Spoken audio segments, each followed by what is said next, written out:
निमित्तानं या चतुर्युगी अवतार दत्तात्रेयांचा हा असणारा कथाभाग खऱ्या अर्थानं या विश्वाला, या जगताला तारण्यासाठी, साधू सज्जनांचं रक्षण करण्यासाठी पूर्ण परब्रह्म परमेश्वर अवतरित होतो.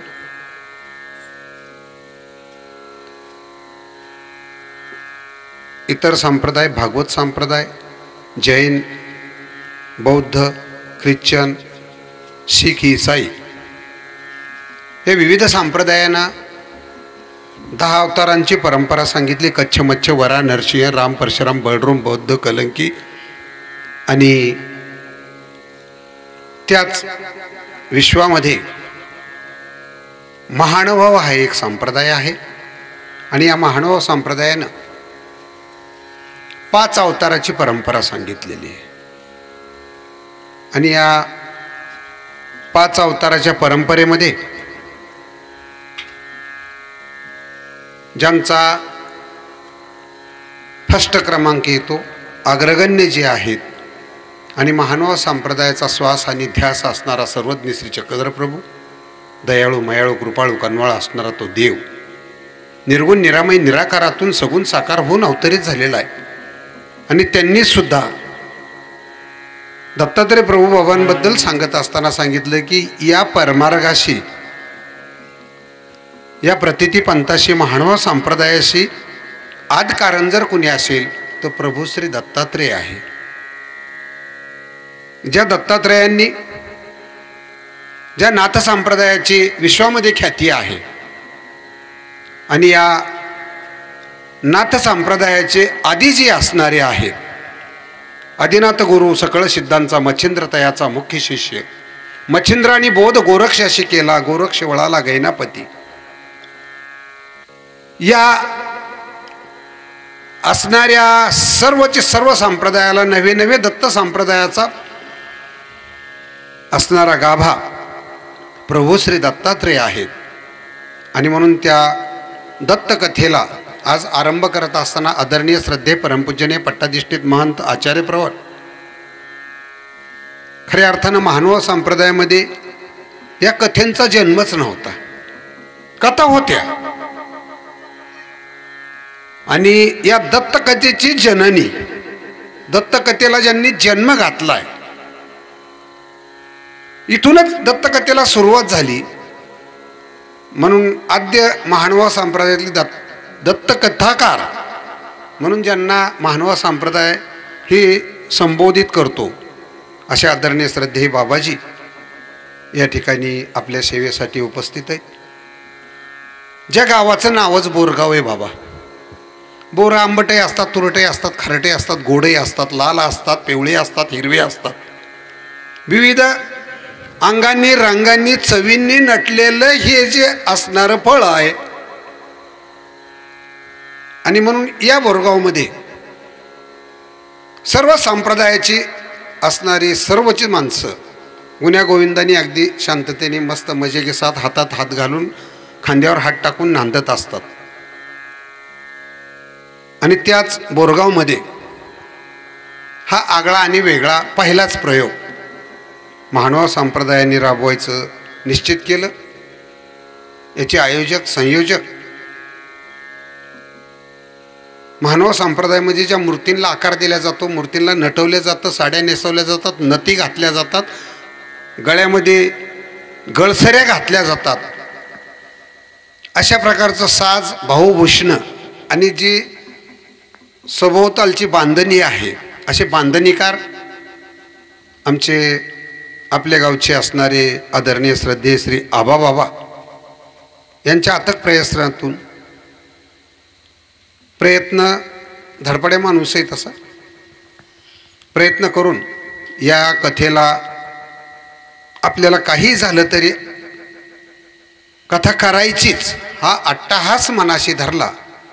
आणि सातत्याने 2 महिने पायाला भिंगरी लावून हा माणूस फिरतोय. शहरांनी गेला, गावांनी गेला, खेड्यांनी गेला, पाड्यांनी गेला, वाडेवर गेला, वस्तीवर गेला आणि सगळ्यांना संघटित करून सगळ्यांच्या मदतीने हा कार्यक्रम उभा केला. उभा करत असताना या कार्यक्रमाला सुरुवातीचा जो धक्का म्हणतात, ज्याला आपल्या भाषेमध्ये उद्घाटन असं आपण म्हणू, आणि म्हणून आज या कथेला प्रारंभ होतो आहे. सुंदर अशा प्रकारचे सात संगीत याला आहे. मानव संप्रदायातले गणमान्य असणारे, नामांकित असणारे जे कपाटे घराणं आहे, यांनी मानव संप्रदाय हा कीर्तनाच्या, प्रवचनाच्या आणि कथेच्या माध्यमातून, वाद्याच्या माध्यमातून दुमदुमून टाकला. असे संगीतकार त्यांना लाभलेले. ज्या मानव संप्रदायाचा प्रचार आणि प्रसार करण्यासाठी खरं सध्या आता असणारं हे नेटवर्क आणि हा असणारा सर्वचे सर्व मीडियाचा जमाना आणि या मानव संप्रदायाचे सर्व कथा, मानव संप्रदायाचे साधू संत झालेले कार्यक्रम हे जनता जनार्दनापर्यंत पोहोचवण्यासाठी सातत्याने भगीरथ प्रयत्न करत असलेले आमचे यूट्यूब चॅनल बाबा, मी त्यांना म्हणत असतो, तरडगावचे बाबा आहेत आमचे. हे कुठेही कार्यक्रम असला त्यांना फक्त कानावर पडायला पाहिजे. निमंत्रण असो की नसो काही घेणं नसतं त्यांना. फक्त माझ्या देवाचा प्रचार झाला पाहिजे, माझ्या पंथाचा प्रचार झाला पाहिजे. ही एक आंतरिक माशासारखी असणारी तळमळ आहे. आणि या तळमळीपोटी बाबांच्या, आबाबाबांच्या आग्रहास्तव या ठिकाणी ते उपस्थित आहेत. आणि मी आपल्या सर्व गावकऱ्यांच्या वतीनं, भाविक भक्तांच्या वतीनं, कार्य आयोजकाच्या वतीनं आणि आपल्या सर्व परिसराच्या वतीनं बाबांना सर्वांना दंडवत करायचा आहे. कारण आता ही पोथी आहे, दंडवत केल्याशिवाय ती ऐकायला मुभा नाही आहे. म्हणून एक वेळ दंडवत करा. दंडवत म्हणा, जरा मोठ्याने म्हणा, तुम्हाला एकदा माझा दंडवत. हां, आणि आपण सर्वजण प्रार्थना करून बाबांना कथेला आरंभ करायला या ठिकाणी विनंती करतोय. आदरणीय श्रद्धेय परमपूजनीय दत्त कथाकार, मानव संप्रदायातले आद्य दत्त कथाकार बाबाजी, आपणाला नम्र विनंती आहे की आपण आपल्या कथेला प्रारंभ करावा. दत्त पंथाद्य मूळा, जय अवर स्वीकारा, भावना सिद्धी मेळा. विमल परदयाळा, त्वां नमो आर्य लीळा. नमन पतित पाळा, चक्रपाणी कृपाळा. अत्री नंदन दत्तराज बरवा, तारी जीवा दुस्तरी. भक्तांचा प्रतिपाळ तू करी सदा, अनंत विघ्ना हरी. होता दर्शन ताप दुःख हरती, शंभोलिते वर्षुनी. करुणा में तुझ भावितो अवधूता, यावे आता धावनी. सच्चिदानंद रूपाय, विश्वोत्पत्त्यादि हेतवे. तापत्रय विनाशाय, श्रीकृष्णाय वयं नुमः. कृष्णाय वासुदेवाय, हरये परमात्मने. प्रणतक्लेशनाशाय, गोविन्दाय नमो नमः. सह्याद्री शिखरे रम्या अत्रि अनसूयनन्दनं तं वन्दे परमानन्दम् श्रीदत्तात्रेयं जगद्गुरुं श्रीदत्तात्रेयं जगद्गुरुं श्रीदत्तात्रेयं जगद्गुरुं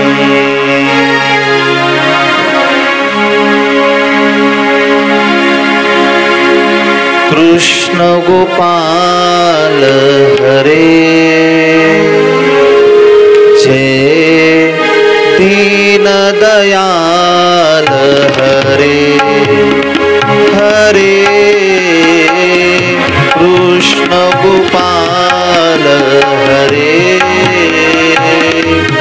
जय दीन दयाल हरे हरे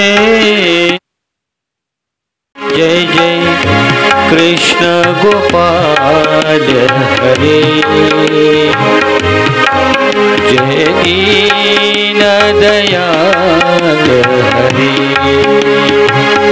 तुम ही करता तुम ही कारक परम कृपाल हरे जय दीन दयाल हरे जय जय कृष्ण गोपाल हरे जय दीन दयाल हरे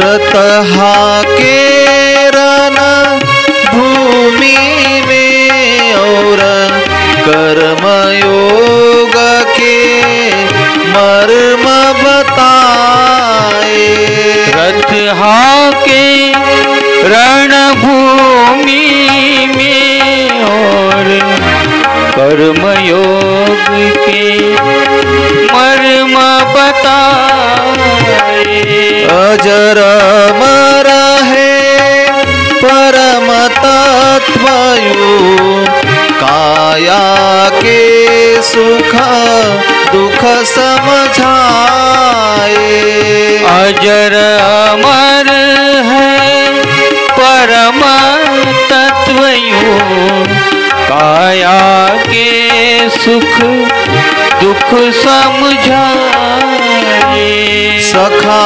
सारथी शरणागत के सखा सारथी शरणागत के सदा प्रतिपाल हरे जय दीन दयाल हरे जय जय कृष्ण गोपाल हरे जय दीन दयाल हरे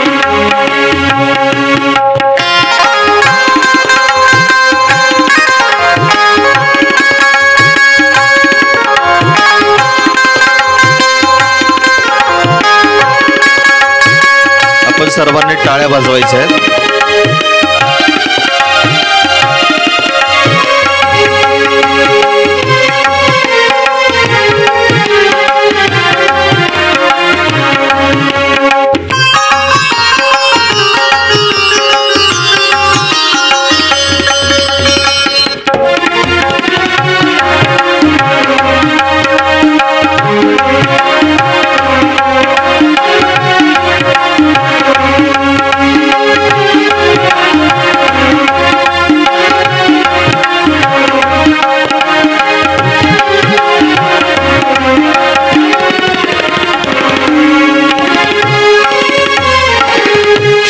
शाम के रंग में रंग गई मीरा रस, खान तो रस की खान हुए। शाम के रंग में रंग गई मीरा रस, खान तो रस की खान हुए। जग से आके बंद करी तो सूरदास को दर्श हुए।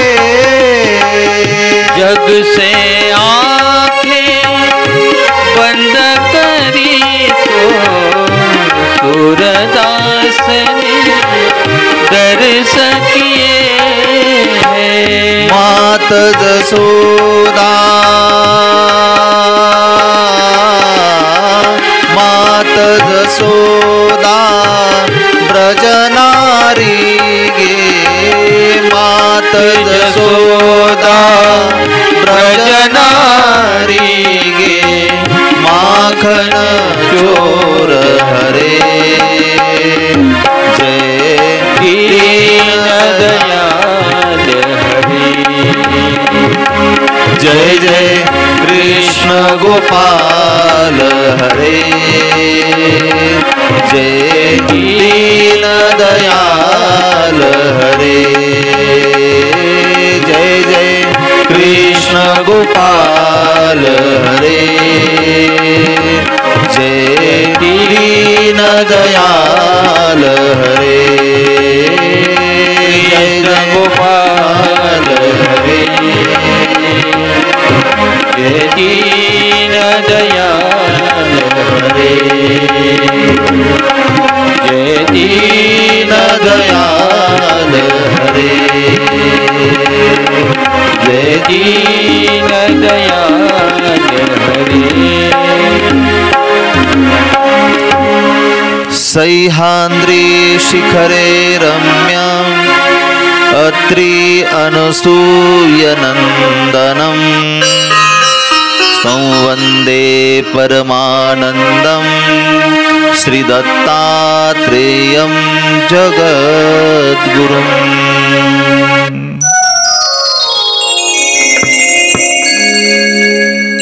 पूर्ण परब्रह्म परमेश्वर अवतार,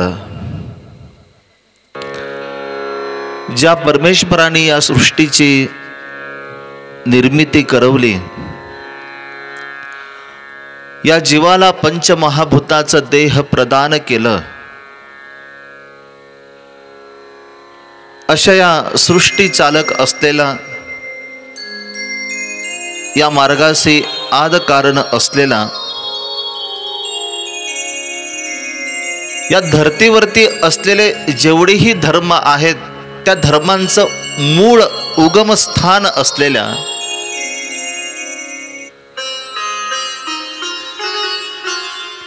कालच ज्या अवताराचा संपूर्ण भारतभर अवतरण दिन अत्यंत श्रद्धेने आनंदाने आपण सर्वांनी संपन्न केला, अशा श्री दत्तात्रेय प्रभू कथेचा आज प्रारंभ आपल्या या बोरगाव या गावामध्ये होत आहे। ज्यांच्या प्रमुख उपस्थितीमध्ये आणि ज्यांच्या हस्ते इथलं जे अधिष्ठान आहे श्री दत्तात्रेय प्रभूंचा विशेष, या विशेषाला गंध अक्षदा विडा अवसर संपन्न झालेला आहे। 7 दिवसासाठी ज्यांनी हे सभागृह आपल्याला श्री दत्तात्रेय प्रभू कळावेत, उमजावे, श्री दत्तात्रेय प्रभूंच्या ज्या अगाध अशा प्रकारच्या ज्या लीळा आहेत त्या लीळेंचं आवर्तन व्हावं, ज्यांनी उद्घाटन करून दिलेला आहे असे आपल्या सर्वांना सुपरिचित असलेले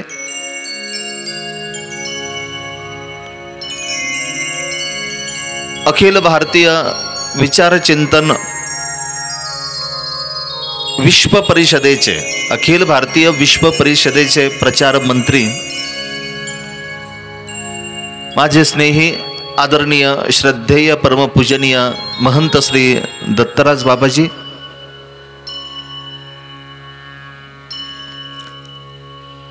हा संपूर्ण कार्यक्रम देव माझा श्री चक्रधर या यूट्यूब चॅनलद्वारे संपूर्ण भारतभर प्रसारित करणारे आणि बाबांनी सांगितल्याप्रमाणे की ज्यांना कोणाला कशा पद्धतीने आवड असते, कोण कोणत्या माध्यमातून धर्मप्रचार करण्याचा प्रयत्न करत असतो, पण आधुनिक काळात या काळाची गरज ओळखून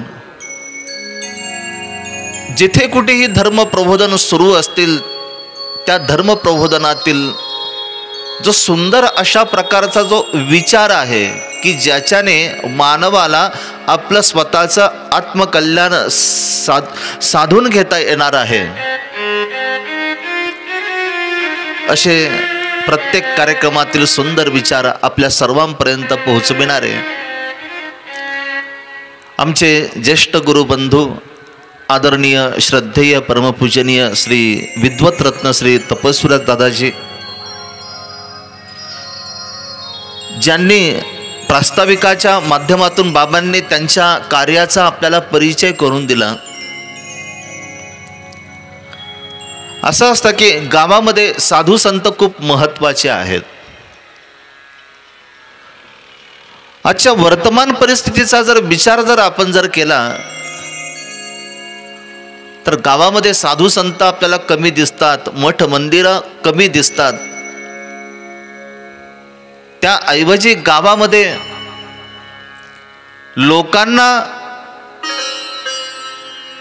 ज्याच्याने लोकांचं जे जीवन आहे ते जीवन अधपतनाकडे सरकणार आहे. गावोगावी तुम्ही बघा की मंदिरं कमी परंतु बिअर बारची संख्या जास्त झालेली आहे. इतर जे काही दुकानं आहेत त्या दुकानांची संख्या वाढलेली आहे. पण आजही साधू तितकाच गरजेचा आहे, कारण नसुद्धा एखाद्या संतांच्या सन्निधानामध्ये असल्याने सुद्धा आपल्या सर्वांच्या जीवनामध्ये परमेश्वराच्या ज्ञानाची जी ज्योत आहे ती ज्योत प्रज्वलित तिथे राहणार आहे. त्या देवाने सांगितलेला आचार विचार असेल, हा आचार विचार नसुद्धा पुस्तकांच्या माध्यमातून तो आपल्यापर्यंत पोहोचणार नाही. पुस्तकं कोणाकडे नाहीत, पुस्तकं तर प्रत्येकाच्या घरामध्ये आहेत. पण पुस्तकं उघडून एखादं पान, त्यातील एखादा श्लोक, त्यातील एखादं सूत्र, त्यातील एखादा दोहा, त्यातील एखादी ओवी, हे वाचायला कोणाला वेळ आहे? कोणालाच वेळ नाही. साधू संत त्या परमेश्वराचे शाश्वत जे विचार असतात ते विचार आपल्यापर्यंत पोहोचविण्याचं काम करत असतात. अशा आपल्या गावातील खरं तर ज्यांच्या असण्यामुळे आपल्या बोरगावला एक आगळी वेगळी ओळख या कार्यक्रमाच्या माध्यमातून निर्माण होणार आहे. असे तर अनेक बोरगाव असतील. जेव्हा मला आबांनी सांगितलं की बोरगावला कार्यक्रम घ्यायचा आहे, मी सहज गुगलवर सर्च केलं. 10-15 नावं मला बोरगावचे दिसले. इथं आल्यानंतर बोरगाव बघितलं, पण या कथेच्या माध्यमातून संपूर्ण महानुभाव पंथाला नव्हे तर संपूर्ण श्री दत्तात्रय प्रभूंची भक्ती करणाऱ्या समस्त साधकांना या बोरगावचं नाव आता माहिती पडणार आहे.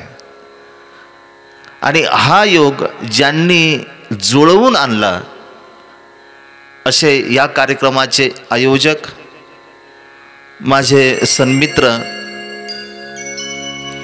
अखिल भारतीय विश्व परिषदेचे करमाळा तालुक्याचे जे अध्यक्ष आहेत असे आदरणीय श्रद्धेय परमपूजनीय श्री मुरलीधर दादाजी विद्वांस, बऱ्याच दिवसापासून दादांची भेट झाली नव्हती. फलटणला असताना अधूनमधून भेट व्हायची, त्यानंतर भेट दुर्मिळ झाली. आधी आम्ही जवळ होतो, त्यांच्यामध्ये आणि आमच्यामध्ये 25 किलोमीटरचं फक्त अंतर होतं. पण नंतर तेही एकदम लांब जाऊन बसले आणि मी सुद्धा खूप लांब जाऊन बसलो. भेट ती दुर्मिळ झाली. दादांनी जे प्रयत्न केलेले आहेत त्या प्रयत्नाला नक्कीच आपण दाद दिली पाहिजे. आपण सर्वांनी त्यांचं टाळ्या वाजून एकदा स्वागत करूया. मला या ठिकाणी साथ देण्यासाठी उपस्थित असलेले, गेल्या 7 दिवसापासून परभणी पालमजवळ असलेल्या सेलूमध्ये संगीतमय श्री दत्त कथा सुरू होती, जिचा परवा समारोप झाला. आणि त्यांना एक कार्यक्रम आला शिंदखेड्याकडे. ही संगीतकार मंडळी रात्रभर प्रवास करून शिंदखेड्याला पोहोचली, तिथला कार्यक्रम केला. तिथला कार्यक्रम करून काल सकाळी करमाळ्याला येण्यासाठी निघाले. त्यांना बरीच धावपळ करावी लागली. थंडी, भूक याचा त्यांना सामना करावा लागला, परंतु आपल्यापर्यंत ते येऊन पोहोचले. असे महानुभाव पंथामध्ये सुपरिचित असलेले आदरणीय श्रद्धेय परमपूजनीय श्री योगीराज दादाजी कपाटे, त्याचप्रमाणे तबलावादक आमचे अमरभाऊ आणि सश्रद्ध भावनेने जमलेले उपस्थित सर्व तपस्विनी माता आणि सश्रद्ध भावनेने जमलेले आपण सर्वच. खरं तर आजचा हा पहिला दिवस आहे आणि पहिल्या दिवसामध्ये एकतर कधी गावामध्ये जर कार्यक्रम जर झाला जर नसेल, अनेक प्रश्न असतात. कारण आतापर्यंत वेगवेगळ्या कार्यक्रमांची आपल्याला सवय असते. कीर्तन आपल्याला माहिती आहे, भागवत कथा आपल्याला माहिती आहे. कीर्तन म्हटल्यानंतर कीर्तनामध्ये मृदुंगाचा आवाज सुरू झाला की मग आपले पावलं निघतात त्या कीर्तनस्थळापर्यंत जाण्यासाठी. भागवताची आरती सुरू झाली की मग आपण निघतो त्या भागवतात जाण्यासाठी. पण म्हटले आमच्या आबांनी कोणता कार्यक्रम घेतला काय माहिती, संगीतमय श्री दत्त कथा जी आजपर्यंत आम्ही कधी ऐकलीच नाही. श्रीकृष्ण कथा आम्हाला माहिती आहे, भागवत आम्हाला माहिती आहे, पांडव प्रताप आम्हाला माहिती आहे, पण संगीतमय श्री दत्त कथा आबांनी घेतली म्हणे, आमच्या बाबांनी घेतली, गावच्या बाबांनी. कसा असेल कार्यक्रम काय माहिती. लाइटिंग तर भरपूर लावली बाबाने, मंडप तर खूप मोठा टाकला बाबाने. आणि आमच्या बाबांनी सांगितलं की गेल्या 2 महिन्यापासून पायाला भिंगरी लावून या कार्यक्रमाचा लाभ सर्वांना घेता यावा म्हणून ज्यांनी खूप मेहनत घेतलेली आहे, प्रयत्न केलेला आहे. नेमकं काय असेल बरं श्री दत्त कथा, आज आपल्याला फक्त तेवढाच भाग समजून घ्यायचा आहे. बालपणापासून 2 दैवतांचे नाव सततपणे आपण ऐकलेले असणार. त्याच्यामध्ये पहिल्यांदा आपण ऐकलं असणार ते म्हणजे श्री गोपाल कृष्ण महाराज. श्री गोपाल कृष्ण महाराजांना कोण ओळखत नाही बरं. श्री गोपाल कृष्ण महाराजांना तर सर्वजण ओळखतात, कारण त्या अवताराची वेगळीकताच अशा पद्धतीची आहे. विज्ञान शक्ती अवतरले, बहुत्य दैत्य निर्दाळिले, विश्वरूप प्रगटुनी अर्जुन देवा बोधिले, तया नमन श्री कृष्ण राया. विज्ञान शक्तीने परिपूर्ण असलेला श्री गोपाल कृष्ण महाराजांचा असलेला हा अवतार, आणि त्या अवताराला एक आणखीन अशा प्रकारची वेगळीकता आहे, ओळख आहे समाजामध्ये, की ज्याने बालपणापासूनच संकटांचा सामना केला. की ज्याचा जन्म अंधार कोठडीमध्ये झाला, कारागृहामध्ये झाला, त्या कारागृहातून मुक्त झाल्याबरोबर लगेचच वेगवेगळ्या प्रकारचे संकट त्यांच्यावर तेथे सुरू झाले. प्रत्येक संकटाचा त्यांनी सामना केला. हे तर आपल्याला माहिती. हे जरी कोणाला काही माहिती नसेल, पण एक गोष्ट मात्र श्री गोपालकृष्ण महाराजांची सर्वांना माहिती आहे, की जी गवळणींच्या माध्यमातून आपण प्रत्येकाच्या मनामध्ये ती काय केली की पक्की करण्याचा प्रयत्न केला. मग ते माठाला गेला तडा असेल किंवा मग अनेक प्रकारच्या त्या गवळणी आहेत. श्री गोपालकृष्ण आम्हाला माहिती आहे तो म्हणजेच गोपिकेंचे वस्त्र लपविणारा, दही दूध लोणी यांची चोरी करणारा. आणि नंतर मग थोडस आपल्या ज्ञानामध्ये भर पडल्यानंतर मग कळतं की याच अवताराने अर्जुनाला 700 श्लोकांची श्रीमद भगवद्गीता सांगितलेली. आणि त्याच्यामुळे गोपालकृष्ण महाराजांना कोण ओळखत नाही, सगळेच ओळखतात. श्री दत्तात्रय प्रभूंना सुद्धा आम्ही ओळखतो. बालपणापासून आम्ही श्री दत्तात्रय प्रभूंचं नाव आम्ही ऐकलेलं आहे. पण त्या श्री दत्तात्रय प्रभूंबद्दल जितका जिव्हाळा श्री गोपालकृष्ण महाराजांबद्दल आम्हाला वाटतो, तितका जिव्हाळा मात्र श्री दत्तात्रय प्रभूंबद्दल वाटत नाही. कारण त्या अवताराच्या बाबतीत एक आदरयुक्त भीती आमच्या अंतःकरणामध्ये आहे.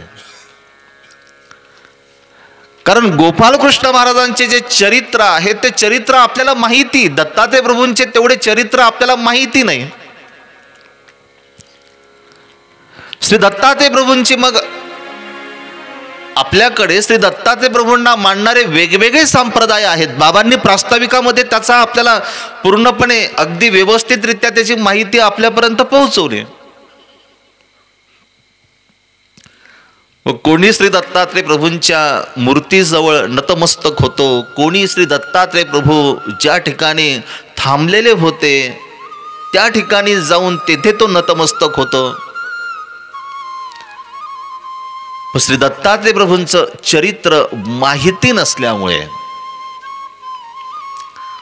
आणि जे काही थोडंफार आपल्याला माहिती आहे त्याच्यातून त्या अवताराची ओळख परिपूर्ण होत नसल्यामुळे जेवढं श्री गोपालकृष्णाच्या जवळ आपण गेलो तेवढं मात्र श्री दत्तात्रय प्रभूंच्या जवळ आपण जाऊ शकलो नाही. आजही ज्याला श्री दत्तात्रय प्रभू माहिती तो श्री दत्तात्रय प्रभूंच्या जवळ जातो, पण कधी जातो? संकटाच्या वेळेला. एखादं संकट आलं की संकटाच्या वेळेला जावं श्री दत्तात्रय प्रभूंच्या जवळ. दृढ अशा प्रकारचा विश्वास असतो की नाही, श्री दत्तात्रय प्रभूंच्या जवळ गेल्यानंतर, श्री दत्तात्रय प्रभूंना विडा समर्पित केल्यानंतर निश्चितच आपल्या जीवनामध्ये आलेलं जे संकट आहे ते संकट नक्कीच दूर होणार. हा विश्वास मात्र नक्कीच आपला आहे. आणि म्हणून श्रीदत्त मंदिरामध्ये आपण जातो. श्री दत्तात्रय प्रभूंना जे संकट असतील आपल्या जीवनातील त्या संकटांचा पाढा आपण त्यांच्या समोर वाचतो. आणि विश्वास इतका आहे की त्या विश्वासाला त्या अवताराने सुद्धा यथार्थता मिळवून दिलेली आहे. जावं तुम्ही श्री दत्तात्रय प्रभूंकडे आणि तुमचं काम होणार नाही असं कधीच नाही. श्री दत्तात्रय प्रभूंच्या जवळ गेल्यानंतर निश्चितच आपल्या जीवनामध्ये यशस्वीता नांदते. आणि म्हणूनच परंपरेमध्ये सुद्धा अनेक संतांनी श्री दत्तात्रय प्रभूंच्या बाबतीत श्री दत्तात्रय प्रभूंना आपल्या वेगवेगळ्या माध्यमातून त्यांनी काय केले की शब्दांच्या माध्यमातून वंदन त्यांनी केलेलं आहे. श्री दत्तात्रय प्रभूंना त्यांनी वंदन केलेलं आहे. श्री दत्तात्रय प्रभूंना आदि गुरु म्हटलेलं आहे. आणि आदि गुरु म्हणून त्यांना काय केले की त्यांना वंदन तेथे केलेलं आहे. अनेक संतांनी आपल्या आपल्या परीने वंदन केलेलं आहे.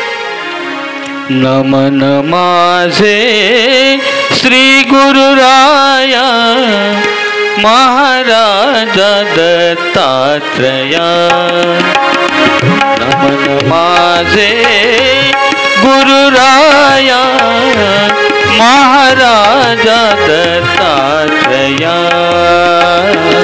नमन माझे गुरुराया महाराज दत्तात्रया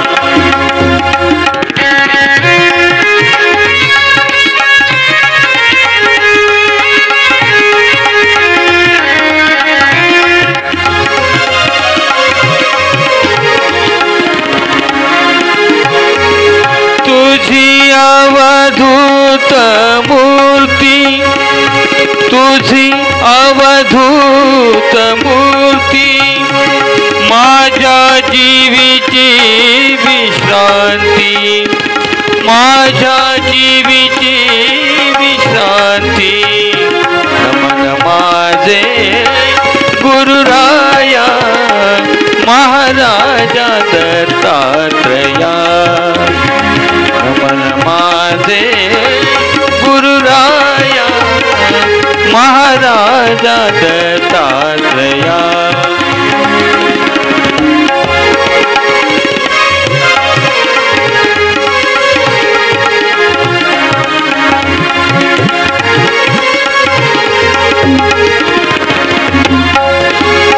माझ्या जीवीचे साकडे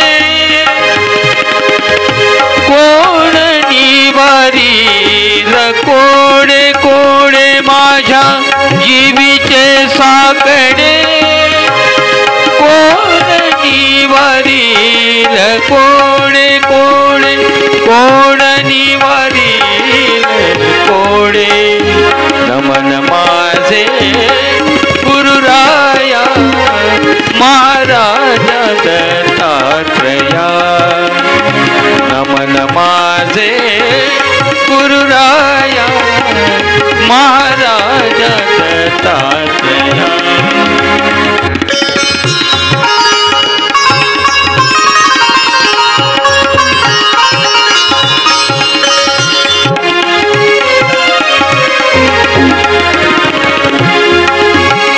माझ्या अनुसया सुता तुका म्हणे पावता माझ्या अनुसया सुता तुका म्हणे पावता तुका म्हणे पावता तुका म्हणे पावता नमन माझे गुरुराया महाराजा दत्तात्रया नमन माझे गुरुराया महाराजा दत्तात्रया महाराजा दत्तात्रया महाराजा दत्तात्रया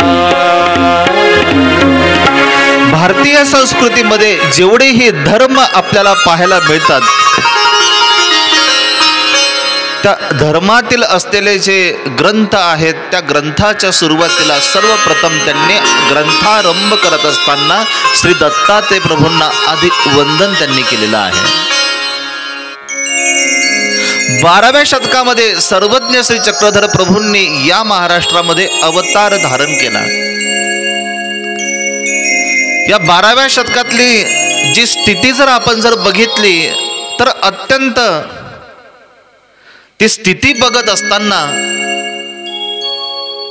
इथला जो सर्वसामान्य असलेला जो समाज आहे हा समाज धर्मापासून तो पूर्णपणे दूर झालेला होता.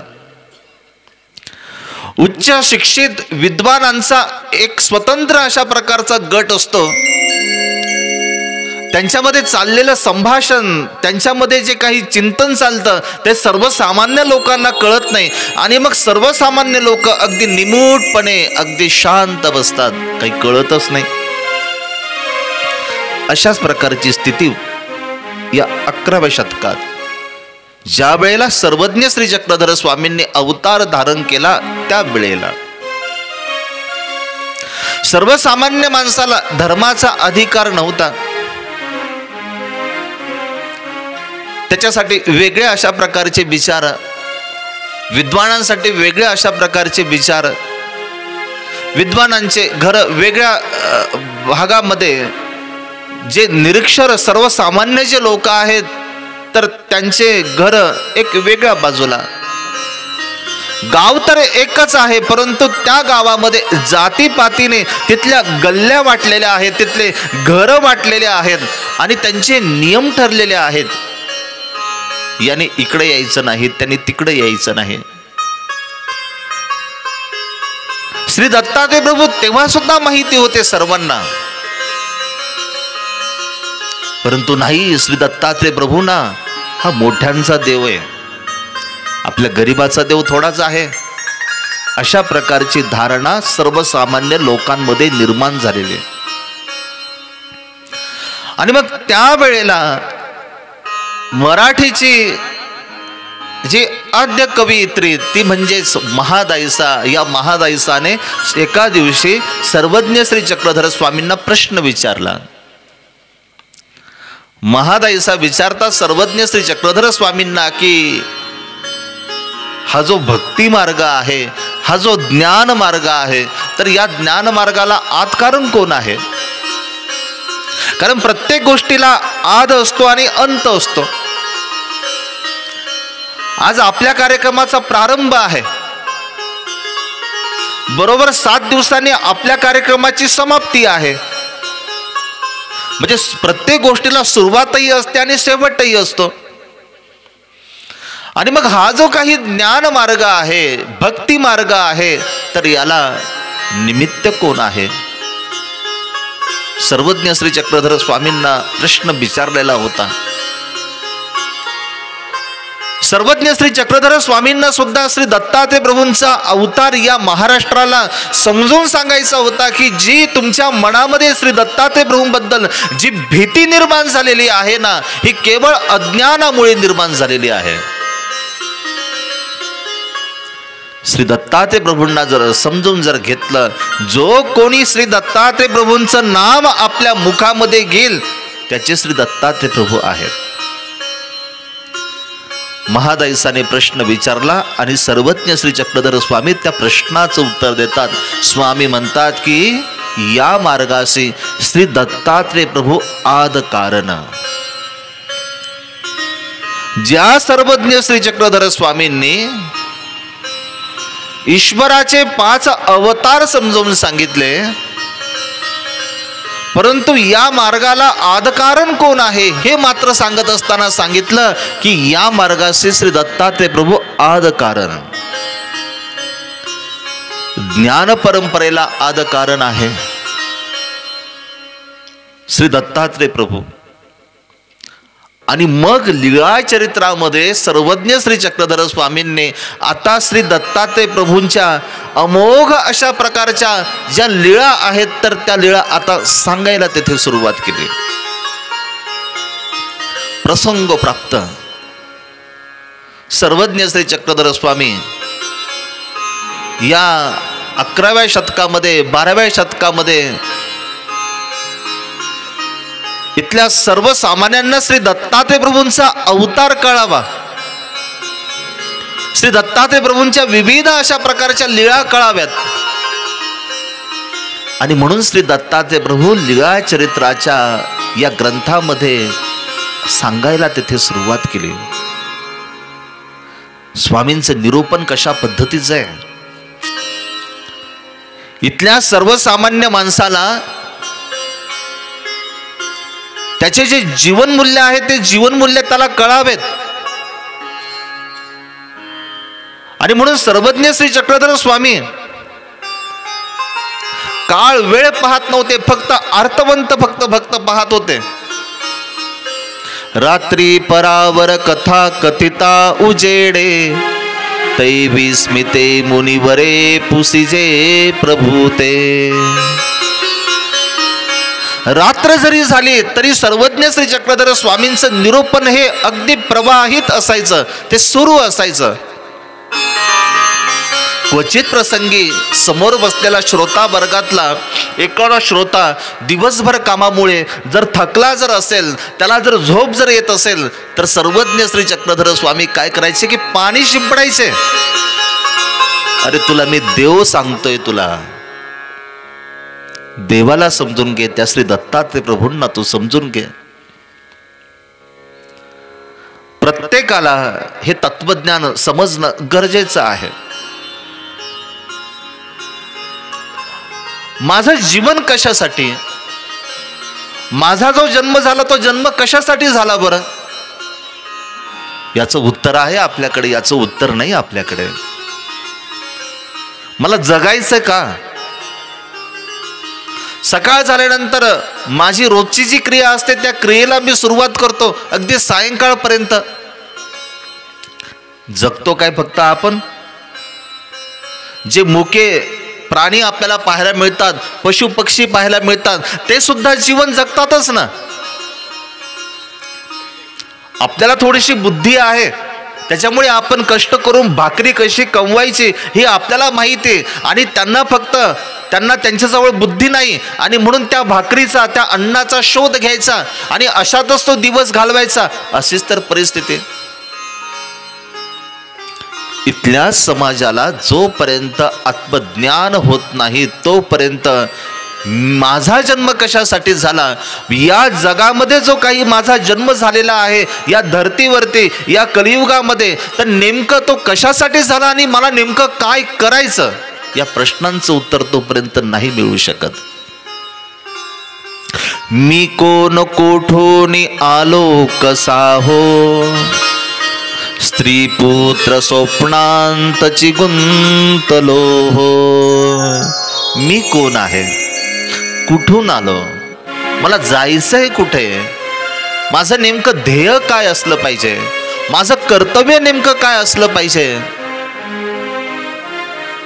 या प्रश्नांची उत्तर जर नसतील आणि नसुद्धा फक्त प्रपंचामध्ये, या संसारामध्ये जर आपण जर जखडून जर जात जर असो, तर श्री दत्तात्रय प्रभू आपल्याला कळणं खूप गरजेचं आहे. सर्वज्ञ श्री चक्रधर स्वामी श्री दत्तात्रय प्रभूंना समजावून सांगत होते. इतर ग्रंथामध्ये सुद्धा श्री दत्तात्रय प्रभूंचं आलेलं आहे, लीळा आलेल्या आहेत, पण सर्वसामान्य लोकांना त्या कळण्याला, त्यांना त्या कळू शकत नाही, कारण त्यांच्या बुद्धिमत्तेच्या पलीकडे तो एक विचार आहे. फार काही नाही. सर्वज्ञ श्री चक्रधर स्वामींची एक विशेषता होती की सर्वज्ञ श्री चक्रधर स्वामी फार काही बोलत नसायचे, पण एखादं वाक्यच असं सांगायचे, अल्पाक्षरम असदिग्धम सारवत विश्वतो मुखम. परमेश्वर ज्या वेळेला एखादं सूत्र सांगतात, एखादं वाक्य सांगतात, अगदी अल्प असतं ते, पण त्याच्या अर्थाचा जर आवाका जर आपण जर बघितला तर ते विश्वतो मुखम, या समग्र विश्वाच्या उपयोगाचं ते सूत्र असतं. आणि म्हणून संतांनी सांगितलेले जे तत्व असतील, जे विचार असतील, आजही आपल्याला ते, जरी समजा त्यांनी सांगितलेला विचार हा 12व्या शतकातला असला, परंतु आजही तो आपल्याला ऊर्जा देऊन जातो ना. आजही अंधारलेल्या जीवनामध्ये एक नवीन तेज निर्माण तो करून जातो ना. ते विचार खूप महत्वाचे असतात. सर्वज्ञ श्री चक्रधर स्वामींनी फक्त अगदी 7 ते 8 लीळा श्री दत्तात्रय प्रभूंच्या सांगितलेल्या आहेत. तुम्ही जर कधी श्री दत्तात्रय प्रभूंचं चरित्र जर लीळा चरित्रामध्ये जर शोधण्याचा जर प्रयत्न जर केला, मराठीचा आद्य ग्रंथ असलेल्या लीळा चरित्रामध्ये श्री दत्तात्रय प्रभूंच्या चरित्रापासून त्या लीळा चरित्राची सुरुवात झालेली आहे. खूप मोजक्या लीळा सांगितल्या. आपण जर त्या लीळा जर ऐकायचा जर म्हटल्या तर 1 तासामध्ये त्या लीळा ऐकून संपतील सुद्धा, म्हणजे पोथीप्रमाणे जर वाचायच्या जर म्हटल्या तर, पण त्या लीळेचा जो आशय ना, तो आशय इतका महत्वाचा आहे, इतका महत्वाचा आहे की आपल्या प्रत्येकाच्या जीवनामध्ये एक तेज निर्माण करणारा तो विचार आहे.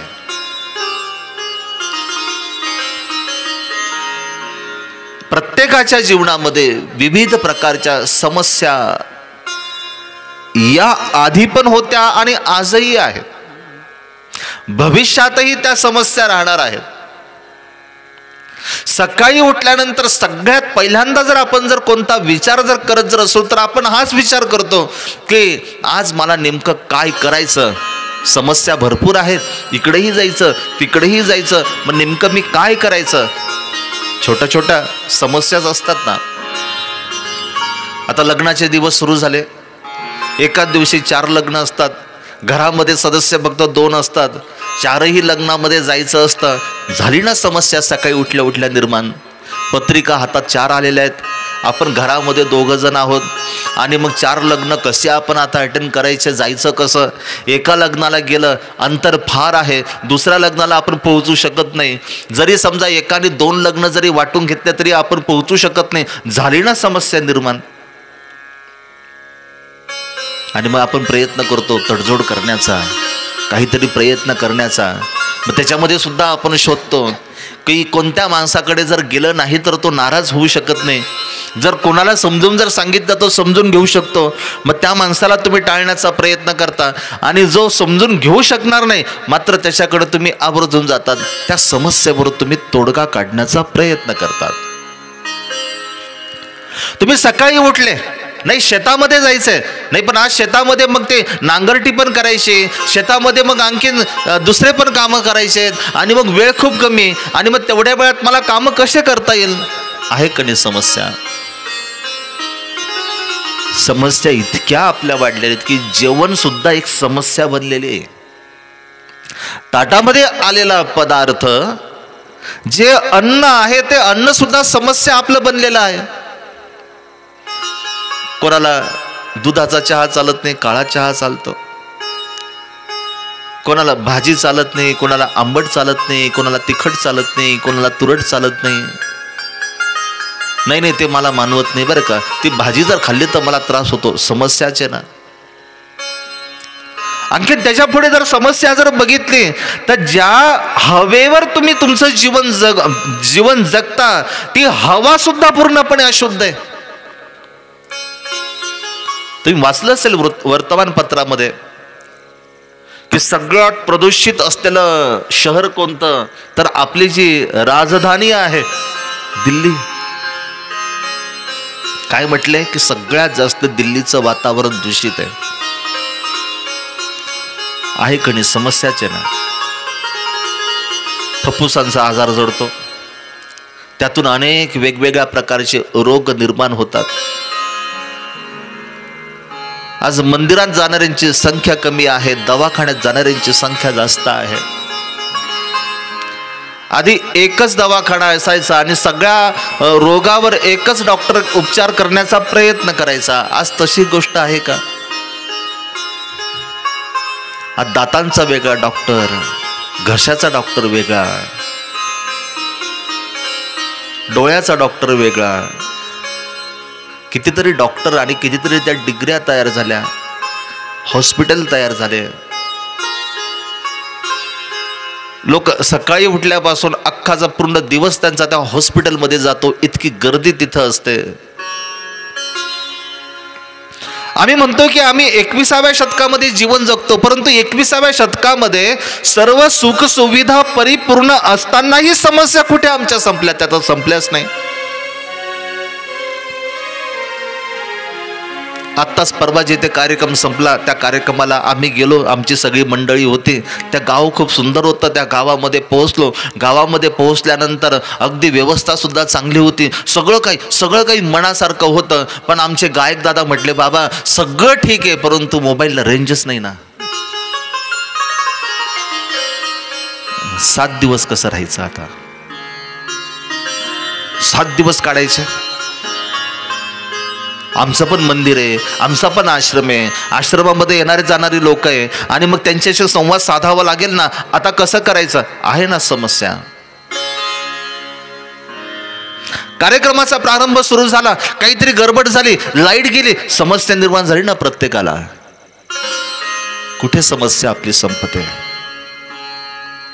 आहे तुमच्याजवळ एखादा औषध आहे त्या समस्याला संपवण्यासाठी?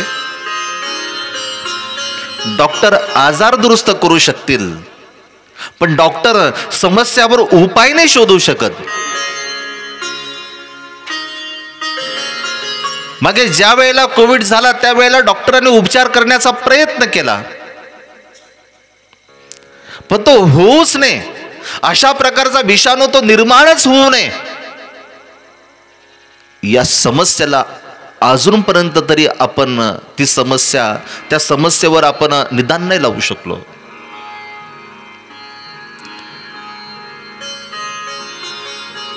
ग्रंथ ही काळाची गरज आहे.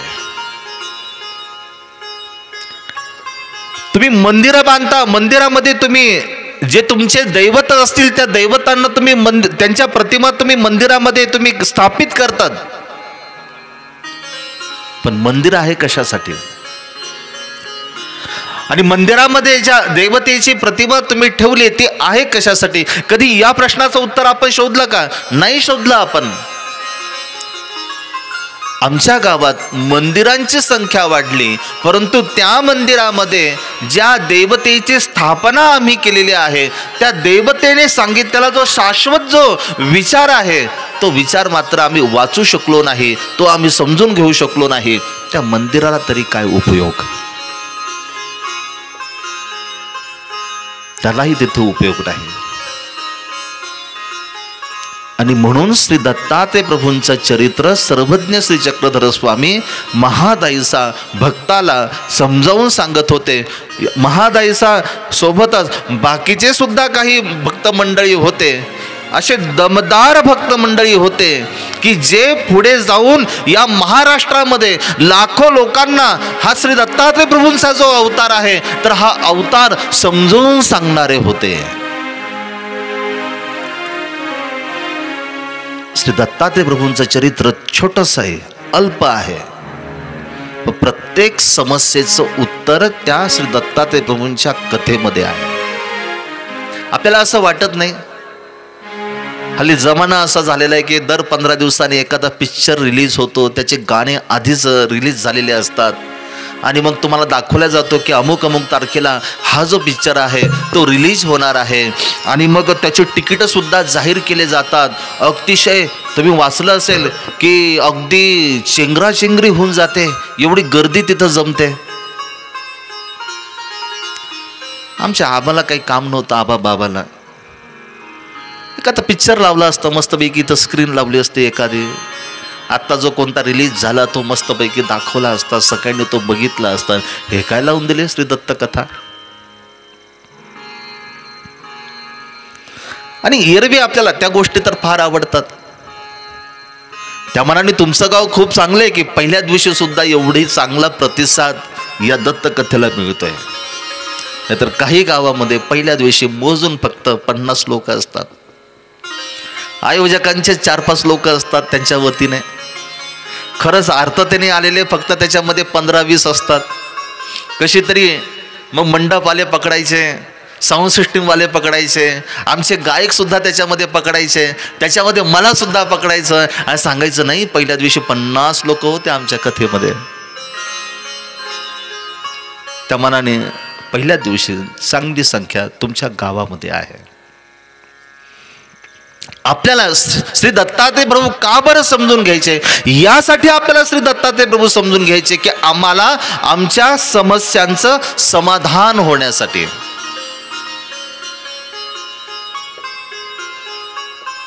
एकदा हात बाहेर काढा आणि श्री दत्तात्रय प्रभूंचा एकदा आपण गजर करूया. दत्तात्रेया जय दत्तात्रेया, जय जय भोला दत्तात्रेया. दत्तात्रेया सर्वांनी मागे जय म्हणायचंय. दत्तात्रेया, जय जय भोला दत्तात्रेया. दत्तात्रेया जय दत्तात्रेया, जय जय भोला दत्तात्रेया. दत्तात्रेया जय दत्तात्रेया, जय जय भोला दत्तात्रेया. दत्तात्रेया जय दत्तात्रेया, जय जय भोला दत्तात्रेया. दत्तात्रेया जय दत्तात्रेया, जय जय भोला दत्तात्रेया. दत्तात्रेया जय दत्तात्रेया, जय जय भोला दत्तात्रेया. दत्तात्रेया जय दत्तात्रेया, जय जय भोला दत्तात्रेया. दत्तात्रेया जय दत्तात्रेया, जय जय भोला दत्तात्रेया. दत्तात्रेया जय दत्तात्रेया, जय जय भोला दत्तात्रेया. दत्तात्रेया जय दत्तात्रेया, जय जय भोला दत्तात्रेया. दत्तात्रेया जय दत्तात्रेया, जय जय भोला दत्तात्रेया. तुमच्या बोरगाव सारखंच एक गाव होतं आणि त्या गावामध्ये श्री दत्तात्रय प्रभूंची उपासना करणारा एक परिवार होता. सह्याद्री पर्वतावर जे काही सर्व तीर्थ आहे तिथून श्री दत्तात्रय प्रभूंच्या संबंधित असलेला एक विशेष परंपरेने त्यांच्या घरामध्ये होता. काही पारायणाचे पुस्तकं त्यांच्या घरामध्ये होते, काही धर्मग्रंथ होते, भगवद्गीता असेल, ज्ञानेश्वरी असेल, लीळाचरित्र असेल, हे ग्रंथ त्यांच्या घरामध्ये होते. शेती भरपूर आहे. गावामध्ये एकमेव अशा प्रकारचा त्यांचा तो वाडा. 100-150 गाई म्हशी त्यांच्याजवळ.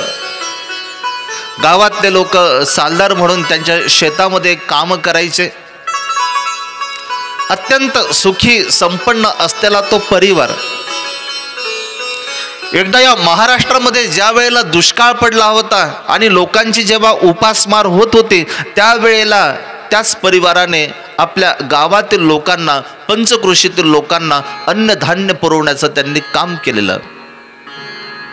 आणि त्याच्यामुळे साहजिकच आहे की लोकांमध्ये त्यांच्याबद्दल एक वेगळा अशा प्रकारचा एक आदर निर्माण झालेला होता.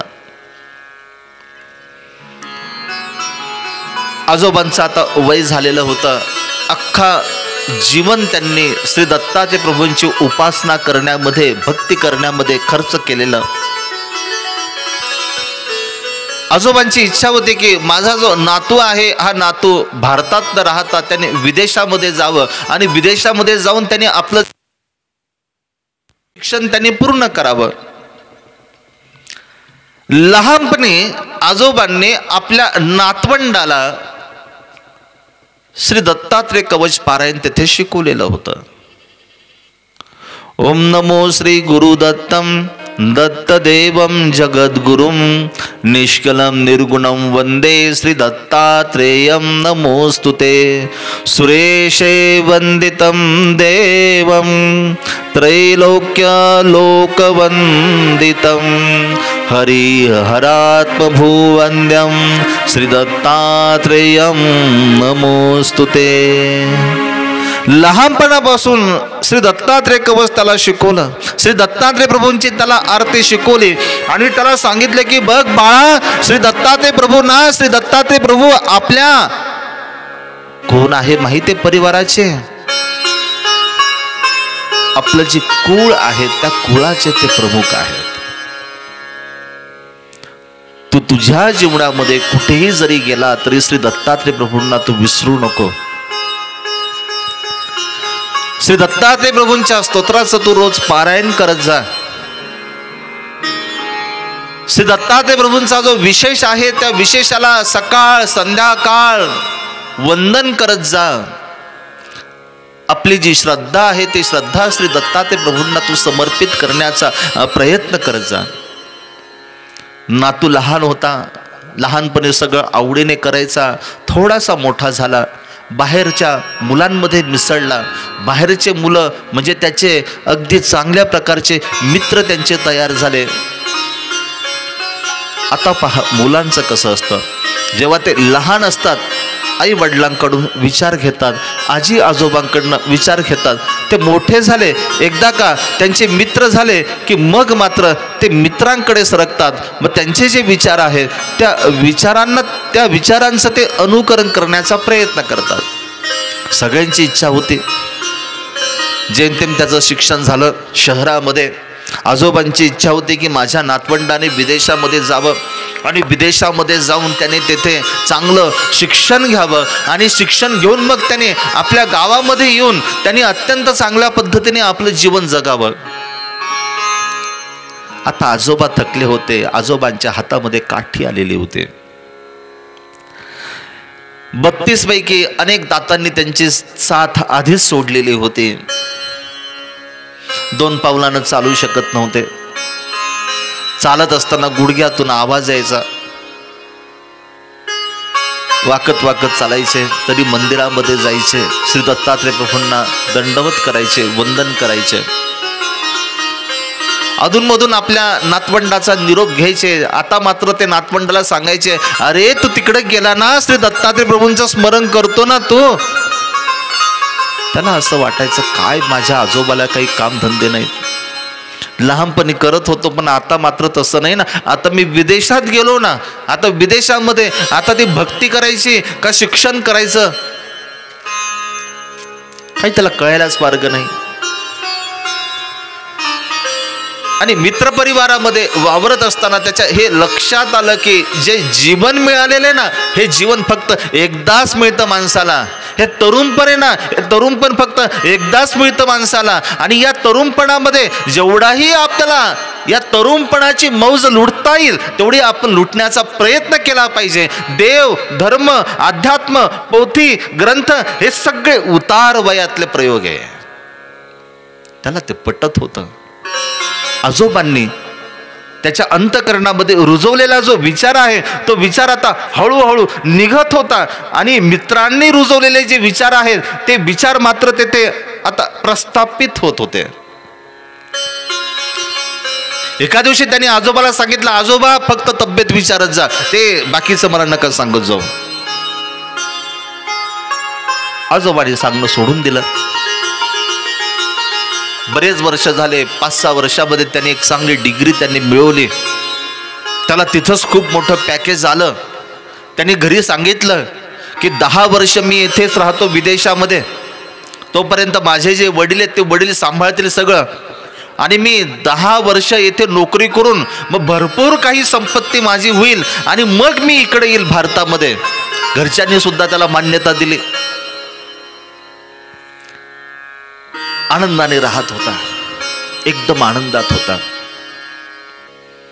लग्नाचं वय झालेलं होतं, घरच्यांना माहिती नव्हतं. तिथंच त्याने विदेशामध्ये आपलं लग्न उरकून घेतलं. घरच्यांना निरोप पाठवला, माझ्या लग्नासाठी स्थळ बघू नका, माझं लग्न सुद्धा झालेलं आहे. ते म्हटले काही हरकत नाही, जमाना आहे आजचा, काय बिघडतं, केलं तर केलं, त्याच्या आवडीने केलं, काय बिघडलं. आमची वयोवृद्ध मंडळी खूप समजदार असते, त्यांना पटत जरी नसलं तरी सुद्धा ते मनाला समजून घेण्याचा प्रयत्न करतात. जाऊ द्या, जमाना झालेला आहे, काय बिघडलं, केलं तर करू द्या त्याला. आपल्या मनाची ते समजूत घालण्याचा प्रयत्न करतात. एका दिवशी सगळं काही सुखात सुरू असताना एक भूकंप झाला. आणि तो भूकंप झाल्यानंतर त्याचं राहतं जे घर होतं ते राहतं घर पूर्णपणे तेथे पडलं. त्याचं जे ऑफिस होतं ते सुद्धा पूर्णपणे पडलं. त्याचा जो मित्रपरिवार होता तो मित्रपरिवार पूर्णपणे त्या मातीमध्ये तिथे दबल्या गेला. ज्या शहरामध्ये राहत होता ते शहर पूर्णपणे मातीमध्ये गाडल्या गेलं. हा फक्त एकटा आता राहिला. त्याची जी पत्नी होती ती पत्नी सुद्धा संपली होती, मातीखाली दबून ती सुद्धा संपलेली होती. क्षणार्धात होत्याचं नव्हतं झालं, कधी कल्पनाच केली नव्हती. मी शून्यातून माझा हा संसार फुलवला, तो उमलला आणि होत्याचं नव्हतं झालं. निसर्गाचा प्रकोप झाला. आपल्या घरच्यांना सांगितलं की माझं सगळं गेलं, हो सगळं गेलं माझं. आता मी नोकरी पण नाही करू शकत कारण शहरच पूर्णपणे उद्ध्वस्त झालेलं आहे. आता नोकरीसाठी मला दुसरीकडे जावं लागेल, ते मी करेल, परंतु माझी स्वतःची पत्नी सुद्धा गेली. मनामध्ये असा विचार आला की आपण जगून तरी काय करायचं. तरुणाईमध्ये आपण पाहतो ना, एकमेकावरचं प्रेम इतकं अफाट असतं, इतकं विशाल असतं, ते फक्त शब्दातीत असतं. ते कृतीने परिपूर्ण नसतं, ते फक्त शब्दातीत असतं. कितीतरी वर्ष झाले, तुम जो कह दे तो चांद तारो को तोड लावूंगा मैं, अजूनपर्यंत कोणीच हिंमत नाही केली बरं तिथं जाण्याची. तो चांद तारे काय, तो गुलाबाचं फुल सुद्धा आणून देत नाही, म्हणतो खूप महाग आहे, जेव्हा स्वस्त होईल तेव्हा बघ, आता काय मात्र तू बोलू नको. हे फक्त शब्दात येते, कृतीमध्ये नाही. पण ज्या वेळेला जीवनसाथी आपला नष्ट होतो ना अल्प क्षणामध्ये, त्या वेळेला त्याचे दुःख असतं, ते दुःख मात्र खूप मोठं असतं. म्हटलं नाही, जगून काय करू, कोणासाठी जगू. 10-12 वर्ष झाले मी माझ्या परिवाराला सोडलंय, अजून कधी गेलो नाही तिथं. हीच फक्त मिळाली होती मला माझ्या जीवनामध्ये की जिच्यासोबत मला संपूर्ण आयुष्य कंठित करायचं होतं, जगायचं होतं, पण तीच गेली. आता मी तरी जगून काय करू.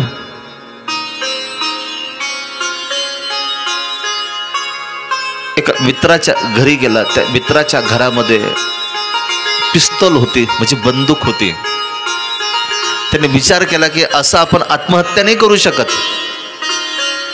असं आपण आत्महत्या नाही करू शकत. आपण क्षणार्धात गोळी घेऊ आणि ती गोळी मारून घेऊ स्वतःवर, स्वतःच्या छातीमध्ये, आणि क्षणार्धात आपला जीव निघून जाईल.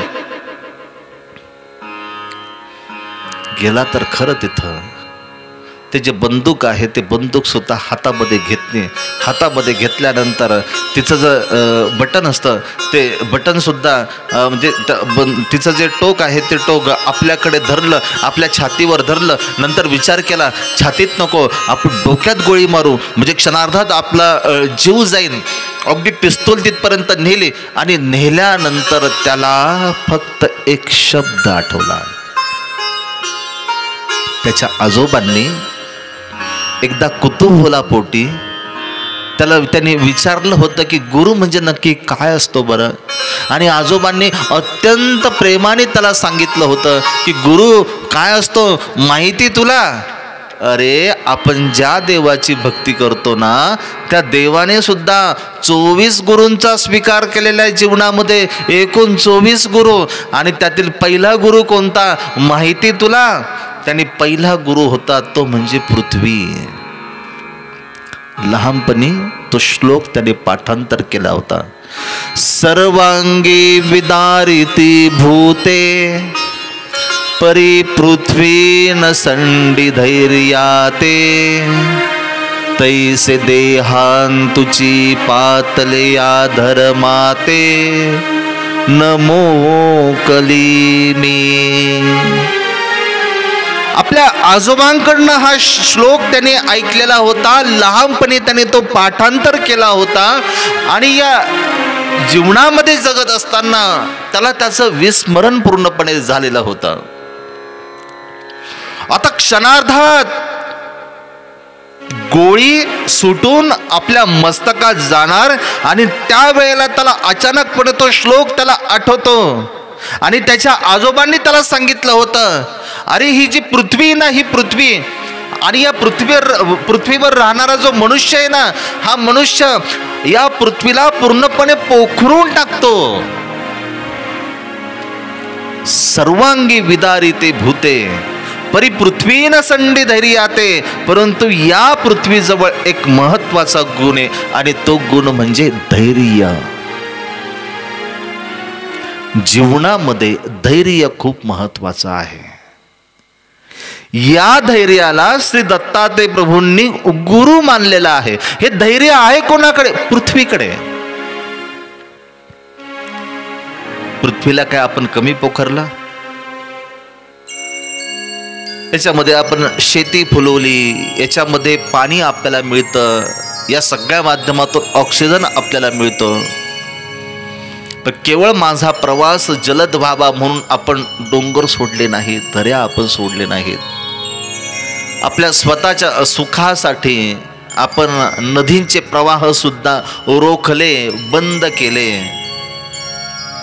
जे विशाल समुद्र आहे त्या विशाल समुद्रामध्ये सुद्धा आपण माती टाकून घर तिथं बांधले. त्याचा जो प्रवाहित असलेला जो मार्ग आहे तो मार्ग आपण बंद केला. पृथ्वीला काय आपण कमी पोखरतो? पूर्वीचा माणूस या पृथ्वीवर प्रेम करायचा आणि आताचा माणूस या पृथ्वीचा फक्त फायदा घेतो, फक्त फायदा. जमीन म्हणजे सोनं आहे, घेऊन ठेवा. तिच्यावर प्रेम नाही त्याचं, घेऊन ठेवा, आपल्या नावावर करून ठेवा. शेती कसायची नाही आपल्याला, आपल्याला काही तिथं घर बांधायचं नाही, परंतु 5 वर्षांनी दुप्पट होईल ती आपल्याला. डोंगर जे जंगल आहेत हे बलाढ्य लोकांनी, श्रीमंत लोकांनी आधीच विकत घेऊन ठेवले. त्यांना माहिती की इथून आता एखादा मोठा राजमार्ग जाणार आहे, रोड जाणार आहे आणि मग आपल्याला चौपट किंमत मागता येईल. पृथ्वीचा सौदा, धरती मातेचा सौदा आपण करतो. आज कुठे चाललो आपण? श्री दत्तात्रय प्रभू त्रेतायुगामध्ये सांगतात, त्रेतायुगामध्ये की या पृथ्वीकडून एक महत्वाचा गुण घेण्यासारखा आहे आणि तो म्हणजे धैर्य. आणि आज धैर्याची खूप गरज आहे, आपल्याला खूप गरज आहे धैर्याची. छोट्या छोट्या गोष्टीने विचलित होणारे आपण, मला माझ्या परीक्षेमध्ये थोडेसे टक्के कमी पडले म्हणून आत्महत्या करणारे मुलं, यांच्या ठिकाणी धैर्य आपल्याला निर्माण करावं लागेल ना. श्री दत्तात्रय प्रभू कथेमध्ये धैर्य शिकवलं, म्हणून श्री दत्तात्रय प्रभूंची कथा आपल्या सर्वांच्या जीवनासाठी खूप महत्वाची आहे. धैर्याशिवाय काय आहे? त्या धैर्याचं व्याख्या सांगताना आमच्या सर्वज्ञ श्री चक्रधर स्वामींनी सांगितलं की इथला जो धर्तीवरचा जो मनुष्य आहे ना, 21व्या शतकातला जो मनुष्य आहे ना, त्याच्या ठिकाणी धीरत्व, वीरत्व त्याच्या ठिकाणी असलं पाहिजे. आमचे भाष्यकार सांगतात, अंगा घडली आहे आत्मसंस्थेवरून लोटेना तो धीर, अन परकिया ते जिंकोनी आपण्या ते राखे तो वीर. किती गरज आहे आपल्याला. स्वामी म्हणतात धीर वीरा होवावे. धीरत्व, वीरत्व ज्या मनुष्याच्या ठिकाणी ना, भले लाख त्याच्यावर संकट येऊ द्या, परंतु अजिबात तो डगमगणार नाही, तो कोसळणार नाही आणि तो स्वतःच्या गळ्याभोवती फास सुद्धा लावून घेणार नाही. त्याला आठवलं, आपल्या आजोबांनी सांगितलं होतं की सर्वांगी विदारिते भूते परी पृथ्वी न संडी धैर्याते, तैसे देहांतुची पातल्या धर्माते न मोकली मी. नाही काय करतोय मी? धड ढाकट मी माणूस आहे. जरी सगळं शून्य झालं तरी या शून्यातून सुद्धा मी काहीतरी निर्माण करू शकतो आणि मी आता स्वतःला संपवतो. आणि मग पश्चाताप वाटायला लागला की जे आजोबा वारंवार सांगत होते की कार्ट्या दत्तात्रय प्रभूंचं पारायण करत जा, दत्तात्रय प्रभूंचं स्मरण करत जा, सांगता सांगता म्हातारा संपला, परंतु मला कधी दत्तात्रय प्रभू आठवले नाही. पण आज मला श्री दत्तात्रय प्रभूंचं जे महत्त्व आहे ते महत्त्व मला कळालं आणि त्याने सुरू केलं. श्री दत्तात्रय प्रभूंचं जे नाम आहे त्या नामाने अगदी त्यांचं जे स्मरण आहे, मुखामध्ये श्री दत्तात्रय प्रभूंचं नाम घेऊन आता श्री दत्तात्रय प्रभूंच्या नामस्मरणाला त्याने तेथे सुरुवात केलेली आहे. श्री दत्ताचे नाम मुखिया माझ्या रात्रंदिनी गेलो दत्तमय होनी, गेलो दत्तमय होनी। श्री दत्ताचे नाम मुखिया, श्री दत्ताचे नाम मुखिया, माझ्या रात्रंदिनी गेलो दत्तमय होनी, गेलो दत्तमय होनी।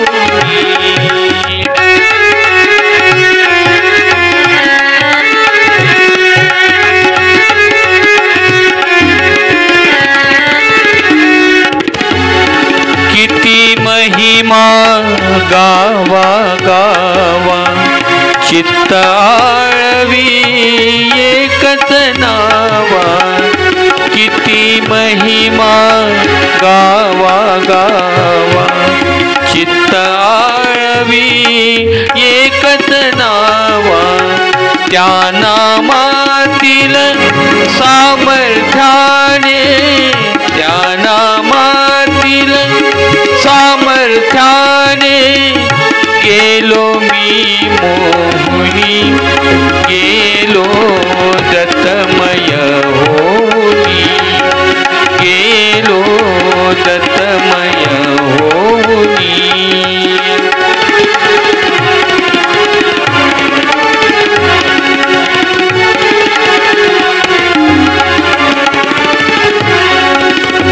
चरण दोन हे मार्ग दाविती, चार करे सामर्थ्य अर्पिती, चरण दोन हे मार्ग दाविती, चार करे सामर्थ्य अर्पिती, ईश कृपेहून काय मागणे, ईश कृपेहून काय मागणे, मागावे मागुनी गेलो दत्तमय होनी, गेलो दत्तमय होनी। श्री दत्ताचे नाम मुखिया, श्री दत्ताचे नाम मुखिया, माझ्या रात्रंदिनी गेलो दत्तमय होनी, गेलो दत्तमय होनी, गेलो दत्तमय होनी।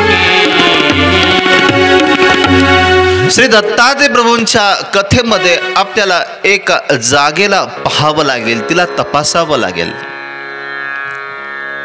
जागा खूप महत्वाची असते।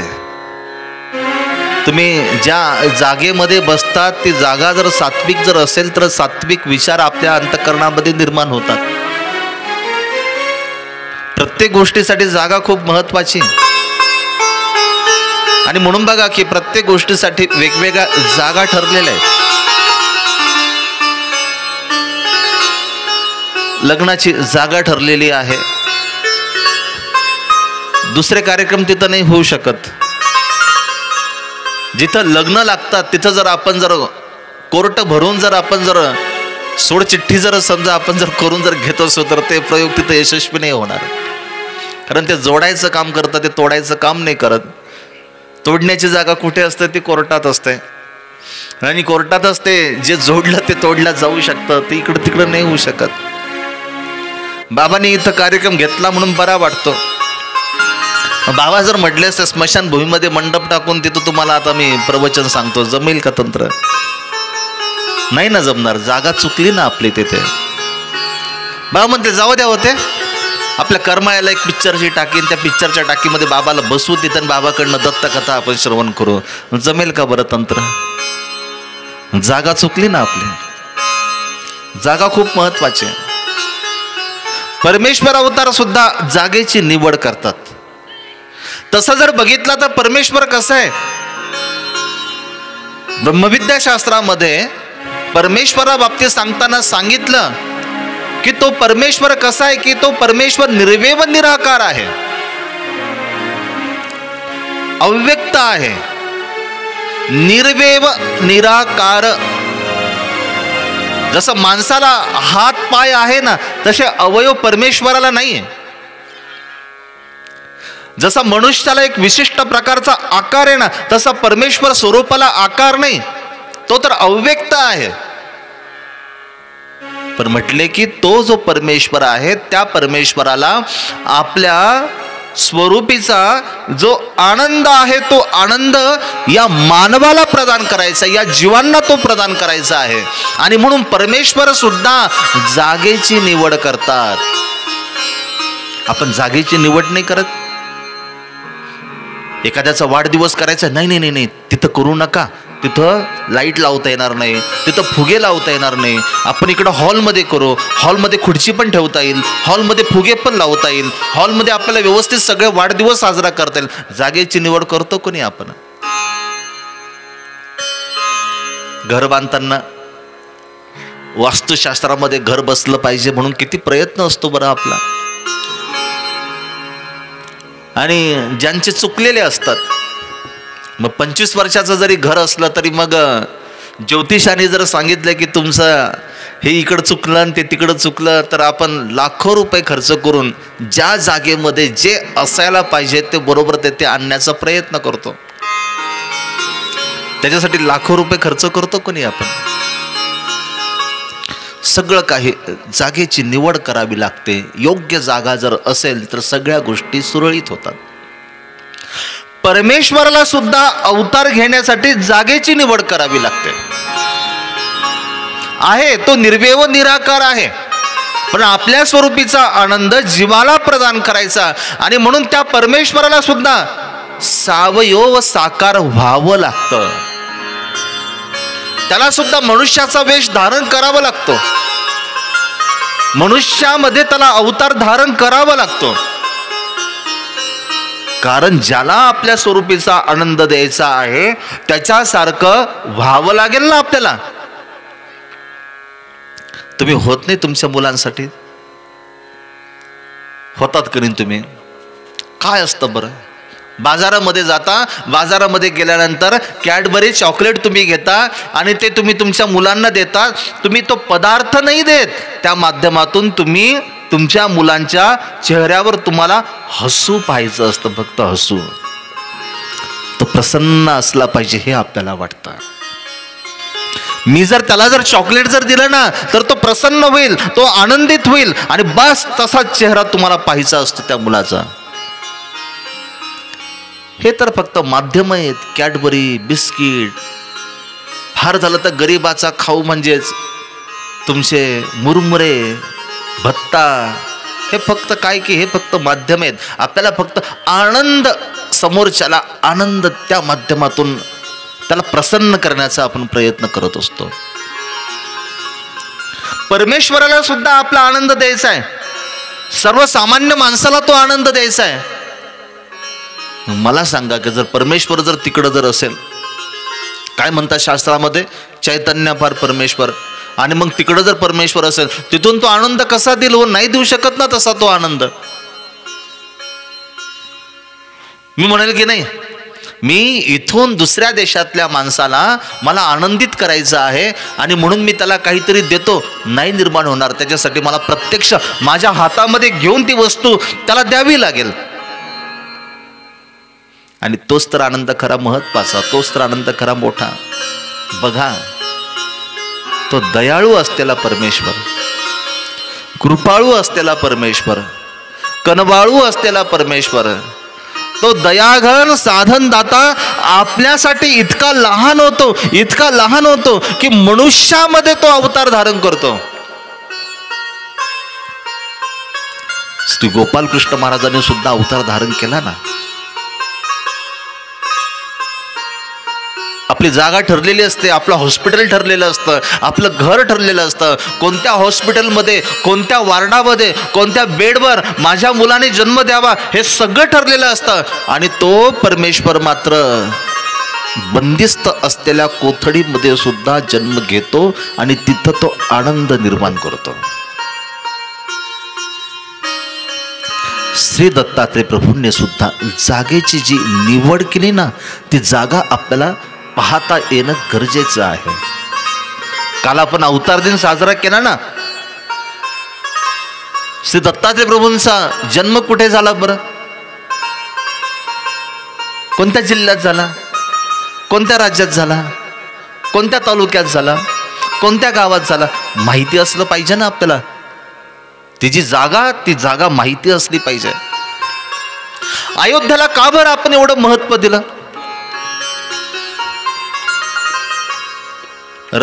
प्रभू रामचंद्रांना कितीतरी लाखो वर्ष होऊन गेले, पण तरी सुद्धा आपण एवढा मोठा उत्साह का बरं आज निर्माण केला? जागा महत्वाची आहे. कारण त्या जागेमध्ये ते कमळ निर्माण झालं की ज्या कमळाच्या सुवासाने इथल्या धरतीवर त्या प्रत्येक माणसाला एक सात्विकता तेथे निर्माण केली. आपला जन्म कुठे होतो हे महत्वाचं नाही, पण परमेश्वराचा त्या ठिकाणी अवतार होतो म्हणजे जन्म होतो ना, ती जागा खूप महत्वाची असते. आजही आपण का बरं जातो? गोकुळमध्ये काय? तुम्ही जर समजा मथुरेमध्ये काय आहे, तुम्ही जर समजा जर आता बरेचसे मंडळी जातात मथुरा, गोकुळ, गोवर्धन, बरसाना जातो आपण फिरायला. काय बरं मथुरेमध्ये? आज जर आपण जर गेलो तर आपल्यासारखंच आहे बांधकाम, थोडंसं फक्त वेगळं आहे. आपल्यासारखंच तिथं जागा आहे, पण का बरं आपल्याला त्या जागेमध्ये जावंसं वाटतं? त्या जागेमध्ये काहीतरी महत्व आहे. श्री दत्तात्रय प्रभूंनी ज्या जागेमध्ये अवतार धारण केला ती जागा खूप महत्वाची आहे. बद्रिकाश्रम पै पवित्र भूमिका नेत्रे रम्य स्थळी व्यक्ते पै ऋषिराज अत्रि कुमरू वास्तव्य सैहांचळी.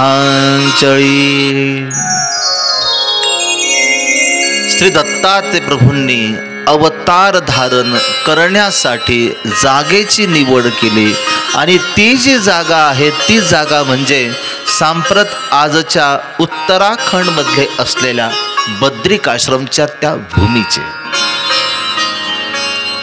कशी ती भूमी? आज बरेच लोक बद्रिकाश्रमला जातात.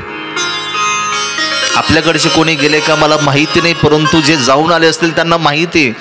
आपली पण जागाच असते आणि ती पण जागाच आहे, पण त्या जागेची अपूर्व नवलाईती कोणती त्या जागेची, तिथं गेल्यानंतर ती आपल्याला पाहायला मिळते. शास्त्रामध्ये पवित्र भूमिका म्हटलेलं आहे. ती पवित्र भूमी सांगितली आणि खरोखरच आजही त्या भूमीचं जे पावित्र्यपण आहे ते पावित्र्यपण आजही आपल्याला पाहायला मिळतं. बद्रिकाश्रम पै पवित्र भूमिका, अत्यंत पवित्र असलेली ती भूमी. आजही जर तुम्ही जर त्या जागेमध्ये जर गेलात, तुमच्यासारखी जमीनच आहे परंतु तिच्यामध्ये एक वेगळीकता आहे. आपले महाराष्ट्रातले लोक प्रामुख्याने मे महिन्यात बद्रिकाश्रमच्या यात्रेला जातात. आता त्या बद्रिकाश्रम मध्ये मे महिन्यात जात असताना आपल्याकडचं कसं वातावरण आहे आपल्याला चांगलं माहिती आहे. सर्वांगाची लाही लाही होते, इतकं ऊन पडलेलं असतं, असं वाटतं कधी एकदाचा उन्हाळा संपतो, कधी पावसाच्या सरी बरसतात असं वाटतं. आणि तिथं जाणारा माणूस हरिद्वार पर्यंत कडक उन्हामध्ये जातो. हरिद्वारच्या पुढे गेल्यानंतर जशी आपल्याकडे पडलेली जशी थंडी असते अगदी तशाच पद्धतीची उन्हाळ्यात तिथं थंडी आहे. आपल्याकडे पावसाला काळ वेळ नाही, पडला तर भरपूर येतो नाही तर येतच नाही. पडला तरी नुकसानच असतं, जास्त पडला तर नाहीच पडला तरी नुकसानच असतं, दुष्काळाचं सावट असतं. तिथं मात्र 12ही महिने पावसाचे ज्या सरी आहेत त्या सरी कोसळत असतात. असं म्हणतात, एका ग्रंथामध्ये असं सांगितलं, ते म्हणतात की बद्रिकाश्रमचं महत्व काय माहिती तुम्हाला? त्रेतायुगापासून आजपर्यंत त्या बद्रिकाश्रमच्या त्या भूमीमध्ये एखाद्या चिमणीने विष्ठा जरी केली, पटकन पाऊस पडतो आणि ती विष्ठा धुवून निघते. कधी आजमावून बघा तुम्ही. प्राण्यांनी केलेली घाण सुद्धा तेथे शिल्लक राहत नाही.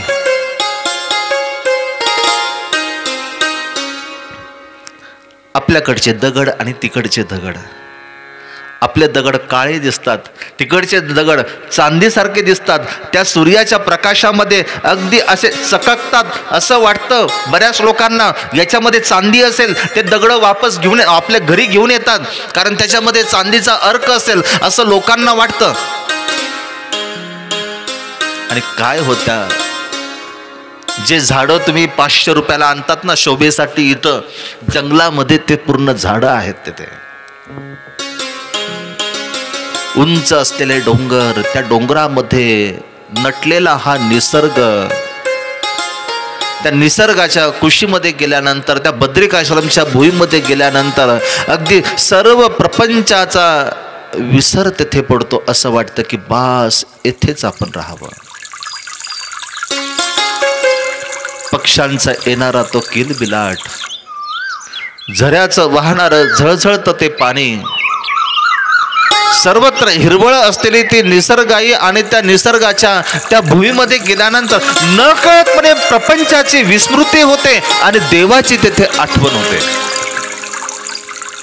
ज्या वेळेला श्री दत्तात्रय प्रभूंनी या बद्रिकाश्रम मध्ये ज्या वेळेला अवतार धारण केले ना, तेथे त्या भूमीमध्ये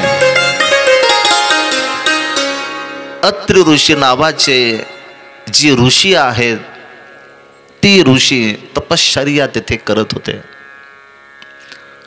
त्यांच्या समवेत 88,000 ऋषी मुनी लोक आहेत. त्यांनी संपूर्ण आपल्या घरादाराचा प्रपंचाचा त्याग करून, तिलांजली देऊन त्या अत्रि ऋषींच्या सहवासामध्ये राहून तो निराकार असलेला जो परमेश्वर आहे ना, त्या परमेश्वराचं अहोरात्र काय करतायत, अष्टोप्रहर त्या देवाचं नामस्मरण ते करतायत. आपलं जे मन आहे ते मन इतरत्र कुठेही न अडकवता, ते जे मन आहे ते मन एक निष्ठतेने त्या परमेश्वरासाठी ते त्यांनी वेचलेलं आहे.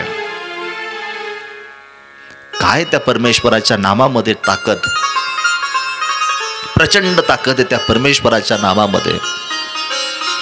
नामे पाप जळे भवाब्दी वितळे, शत्रू कदा नातळे, आले विघ्न टळे महाभय पळे, वाजेश्वरी पांगुळे.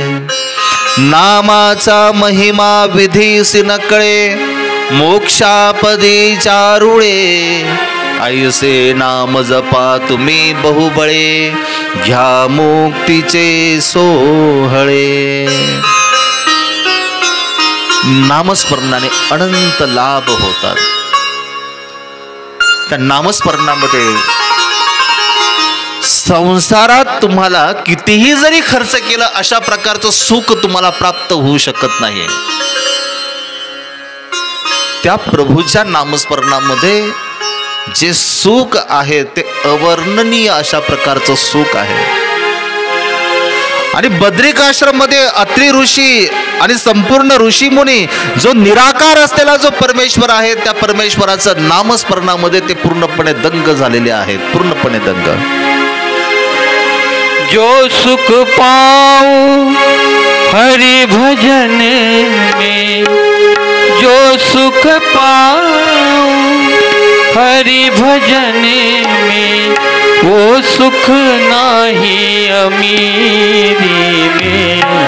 मन लागा मेरो यार फकीरी में, मन लागा मेरो यार फकीरी में. जो सुख पाऊं हरि भजन में, वो सुख नाही अमीरी में. मन लागा मेरो यार फकीरी में, मन लागा मेरो यार फकीरी में.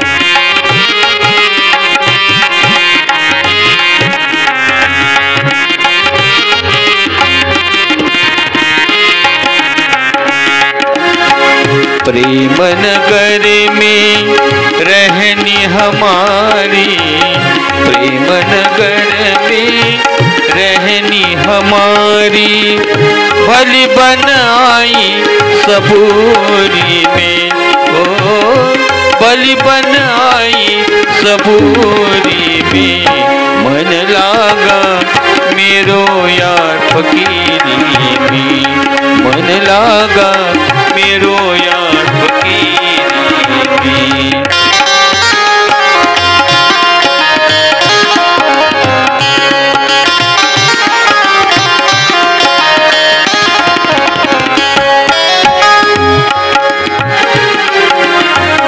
आखिर ये तन खाक मिलेगा, आखिर ये तन खाक मिलेगा।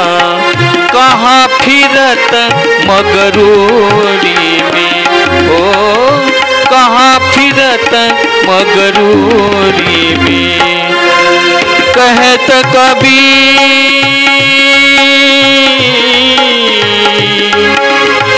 कहत कबीरा सुनो भाई साधो, कहत कबीरा सुनो भाई साधो।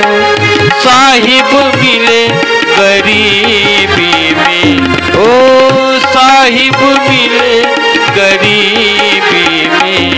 मन लागा मेरो यार फकीरी में, मन लागा मेरो यार फकीरी में। जो सुख पाऊं हरि भजन में, जो सुख पाऊं हरि भजन में।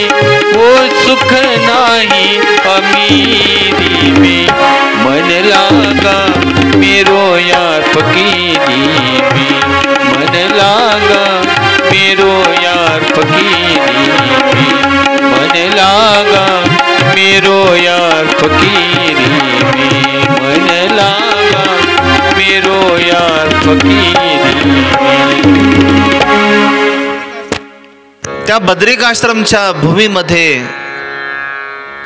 एक अलौकिक अशा प्रकारची सात्विकता आहे। ऋषी मुनी लोक तिथे निराकार असलेला जो परमेश्वर आहे त्या परमेश्वराचं नामस्मरण तिथे करतायत, त्या परमेश्वराचं भजन गातायत। तुमच्या घरामध्ये सात्विकता निर्माण होणं खूप गरजेचं आहे। तुम्हाला गरज नाही घर बांधल्यानंतर मग आपण म्हणतो घरामध्ये वास्तुशांती करावी, घरामध्ये सत्यनारायण करावा। मला तरी असं वाटतं की सत्यनारायणापेक्षा वास्तुशांतीपेक्षा त्या घरामध्ये जर व्यवस्थितरित्या त्या परमेश्वराचं जर नामस्मरण जर व्यवस्थित जर चालत जर असेल तर कुठल्याच वास्तुशांतीची त्या भूमीला गरज नाही। श्री दत्तात्रय प्रभूंच्या चरित्रामध्ये तो आदर्श आहे। बद्रिकाश्रमची भूमी निवडत असताना अत्रि ऋषींनी कोणत्या ज्योतिषाकडे गेलेलं कुठल्या ग्रंथामध्ये लिहिलेलं नाही। वाचलं तुम्ही कधी? मग अत्रि ऋषींना प्रश्न पडला, बद्रिकाश्रमची भूमी दिसायला खूप सुंदर आहे आणि सर्वत्र हिरवीगार आहे, परंतु ही भूमी आपल्या या ऋषीमुनी लोकांसाठी आपल्याला पर्णकुटी बांधण्यासाठी ही भूमी योग्य आहे का अयोग्य आहे? आणि म्हणून त्यांनी एखादा ज्योतिषी बोलवला, जो जाणकार, त्याच्याकडनं त्यांनी ते सगळं तपासून घेतलं। हे सगळं आहे का, माझ्या राशीला जुळतं का, त्या जागेमध्ये आम्हाला सुख लाभेल का? अत्रि ऋषींना त्याची गरज नाही। ज्या भूमीमध्ये परमेश्वराचं नामस्मरण होत राहतं, ज्या भूमीमध्ये परमेश्वराने सांगितलेला विचार त्या घरातल्या प्रत्येक सदस्याच्या कृतीमध्ये तो दिसतो ना, त्यावेळेला वास्तुशांतीची गरज नाही। मनाची शांती झाली तर सगळ्या गोष्टी व्यवस्थित होतात। बद्रिकाश्रमच्या त्या भूमीमध्ये 88,000 ऋषी, अत्रि ऋषी, अनसुया माता हे सगळेजण निराकार असलेल्या त्या परमेश्वराचं नामस्मरण करतात। त्या नामस्मरणाने त्या भूमीमध्ये सात्विकता निर्माण झाली। त्रेतायुगातली गोष्ट, आजही ती भूमी तेवढीच सात्विक आपल्याला पाहायला मिळते। आणि अशा जागेचा परमेश्वराला सुद्धा मोह निर्माण होतो, परमेश्वराला सुद्धा ती जागा आवडते। कदाचित त्या कंसाच्या राजमहालामध्ये तेवढी क्षमता नसेल, त्या जागेमध्ये तेवढी ताकद नसेल, आणि म्हणून श्री कृष्ण महाराजांनी जागा निवडत असताना कारागृह निवडलं। ते म्हटलं ते कारागृह चांगलं, कारण त्या कारागृहामध्ये जो राहणारा जो एखादा कैदी असेल ना, तो कैदी त्या कंसाचा जाचामुळे तो जो काही देवधर्म करत असेल परंतु त्याला करू देत नसेल आणि त्याच्यामुळे हे कारागृह अत्यंत सात्विक असेल. श्रीकृष्णाने त्या जागेची निवड केली. श्री दत्तात्रय प्रभू सुद्धा परमेश्वर आता अवतार घेण्यासाठी जागेची निवड करतात आणि त्यांना ती बद्रिकाश्रमची जी भूमी आहे ती योग्य त्यांना वाटली. या बद्रिकाश्रमच्या भूमीमध्ये आपल्याला स्वतःचं घर बघता आलं पाहिजे. तुम्ही तुमच्या घरावर नावं टाकता ना, तुम्ही काय काय नावं टाकतो आपण? गोकुळ निवास, वृंदावन निवास, अनेक नावं आपण टाकतो घरावर. आई वडिलांची पुण्याई, आजोबांची पुण्याई, यांची कृपा त्यांची कृपा. काल परवा मी येत असताना मला एका घरावर नाव दिसलं, तिथं सुद्धा कृपाच होते पण तिथं वेगळं होतं. त्यांनी असं लिहिलं होतं, आमच्या सौची कृपा. आमच्या सौची कृपा मला तर कळायलाच मार्ग नाही. सौ नावाची कोणती देवता नाही. 81 कोटी सव्वा लक्षामध्ये सौ नावाची कुठली देवता कुठल्या शास्त्रामध्ये सांगितली नाही. आणि आमच्या सौची कृपा विचारलं, म्हटलं का हो? ते आई वडिलांची कृपा, बाकीची सगळ्यांची कृपा कळालं पण सौची कृपा नाही कळालं. म्हणे काय सांगू बाबा, तुम्हाला कळालं? म्हटलं नाही कळालं. अहो म्हणे आमची पत्नी ना सगळं माहेरनं आणलं, माझ्याजवळ होतं काय? माझ्याजवळ काहीच नव्हतं. मी त्यांचा घर जावई, तिने सगळं तिकडनं आणलं, एवढं मोठी बिल्डिंग तिने बांधली, सगळा पैसा तिचाच आहे, सासऱ्याचा आहे, मग तिचं नाव टाकायला काय हरकत आहे सौची कृपा म्हणून? कोणाकोणाचे नावं टाकतो आपण घरावर, पण ज्यांच्या आपण घरावर नावं टाकतो तशा पद्धतीने आपण त्या घरामध्ये राहतो का? आई वडिलांची कृपा म्हणून तुम्ही नाव टाकलं परंतु त्याच घरामध्ये राहणारे आई वडील जर दुःखी जर राहत असतील तर त्या नावाला काय अर्थ? त्या नावाला काहीच अर्थ नाही. बद्रिकाश्रमची भूमी आपल्याला आपलं घर बनवण्याचा सल्ला देते. श्री दत्तात्रय प्रभूंचं चरित्र फक्त कान पवित्र करण्यासाठी नाही ऐकायचं आपल्याला. मी थोडंसं वेगळ्या पद्धतीने सांगतो. कथा का बरं ऐकायची नाही? कथेने कान पवित्र होतात, मन शांत होतं, या गोष्टी तर होणारच, परंतु त्या कथेतून आजच्यासाठी आपल्याला काय घ्यायचं हा विचार खूप महत्वाचा आहे. बद्रिकाश्रमच्या भूमीतून आपल्याला आपलं घर तपासायचं. त्या बद्रिकाश्रम मध्ये जी प्रसन्नता आहे ती प्रसन्नता आपल्या घरामध्ये निर्माण करता येईल का बरं आपल्याला? ती घरामध्ये जर निर्माण जर होत असेल तर घराला घर पण येतं. 50 लाखाचं घर बांधलं, राजस्थानचा मार्बल त्या घरामध्ये बसवला, इकडून कुठल्या तरी राज्यातून तुम्ही पेंट आणला, तो पेंट तुम्ही तुमच्या घरावर तिथे मारला, पण राहणारा माणूस जर असंतुष्ट जर असेल तर काय? तर म्हटले देव्हारा आणला आम्ही, खूप मोठा देव्हारा. कधी विचार केला मी जो देव्हारा आणला आणि त्या देव्हाऱ्यामध्ये ज्या प्रतिमा मी स्थापित केल्या, खरंच देव त्या देव्हाऱ्यामध्ये म्हणजे माझ्या घरामध्ये देव राहत असेल का? कधी स्वतःच्या मनाला प्रश्न विचारला आपण? अरे ज्या घरामध्ये असंतुष्ट विचार आहे, ज्या घरामध्ये नीती नाही, ज्या घरामध्ये प्रेमाचं सौजन्याचं बोलणं नाही, ज्या घरामध्ये शिव्या श्राप आहे, ज्या घरामध्ये संशयाची नजर आहे, ज्या घरामध्ये दुसऱ्यांचं अहित करण्याचे सारखे विचार आहे, त्या घरामध्ये देव तरी कसा राहिलो? देव रिकामा आहे त्या घरामध्ये राहायला? नाही राहणार. आणि म्हणून आज प्रास्ताविकाच्या माध्यमातून फक्त बद्रिकाश्रमवर आपल्याला थांबायचं आहे. श्री दत्तात्रय प्रभूंनी ज्या जागेची निवड केली त्या जागेतून आपल्याला कोणती ऊर्जा घ्यायची आहे, फक्त आपल्याला त्याच्यावर चिंतन करायचं. आणि म्हणून आज आपण बोरगाववरनं बद्रिकाश्रमला पोहोचलो. बद्रिकाश्रमवर आपण स्थिर राहू. उद्याच्या सत्रामध्ये बद्रिकाश्रमचा पुढचा जो प्रवास आहे तो आपल्याला या चरित्राच्या माध्यमातून पाहायचा आहे. अत्यंत गोड अशा प्रकारची श्री दत्तात्रय प्रभूंची कथा आहे. तुम्ही 7व्या दिवशी जेव्हा विचार कराल की या 7 दिवसामध्ये मला काय मिळालं, तुमच्या प्रश्नांची उत्तरं तुम्हाला मिळालेली असणार. कथा ही जीवनाच्या व्यथेचा नाश करते. ज्या व्यथा आपल्या वाढलेल्या आहेत त्या व्यथांचा जो नाश आहे तो फक्त कथेच्या माध्यमातून होत असतो.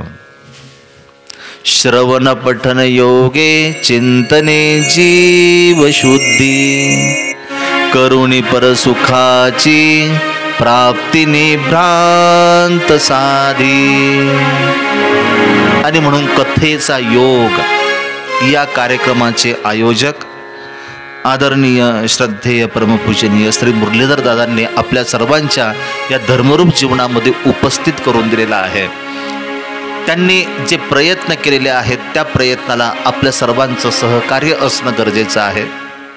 सहकार्य एकच आहे की आपण 7 दिवस जास्तीत जास्त संख्येने या, कथा आणखीन फुलेल आपली. आज तुम्ही एवढे आलेत ना, उद्या तुम्ही एक काम करा, उद्या तुम्ही प्रत्येकाने 5 जणांना सांगा की कथा सुरू आहे आणि कथेला आपण सर्वांनी गेलं पाहिजे.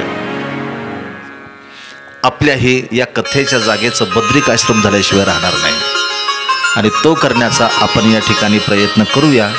एवढंच प्रथम दिवसाच्या निमित्ताने आपल्याशी चिंतन करतो. यानंतर संयोजक मंडळी रांची जमली संगत, जमले श्रोते अति बहुश्रुत. काल सुरांची जमली संगत, जमले श्रोते अति बहुश्रुत. रंग स्वये भरतो देवा तुझला देवा तुझला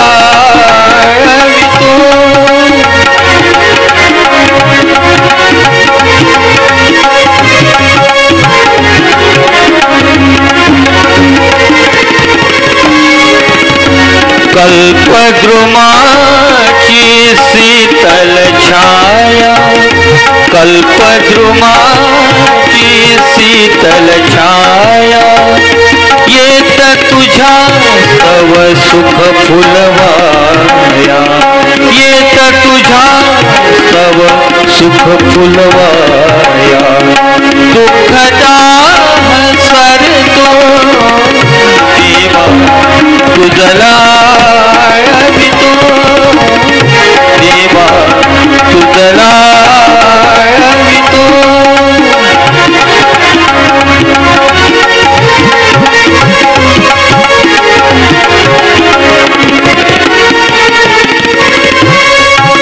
स्वैर स्वरांची करुणी रचना, स्वैर स्वरांची करुणी रचना.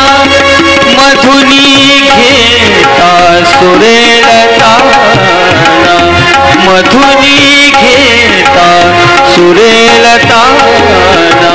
तुझ्यात मी विरतो देवा तुझला तो देवा तुझला तो.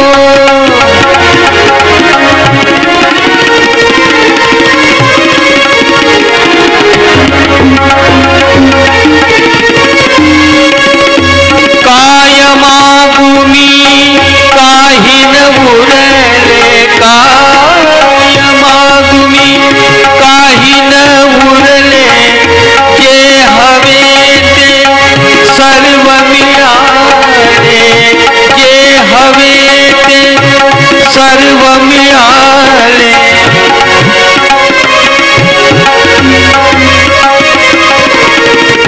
जे हवे ते सर्व मिळाले. तृप्त भा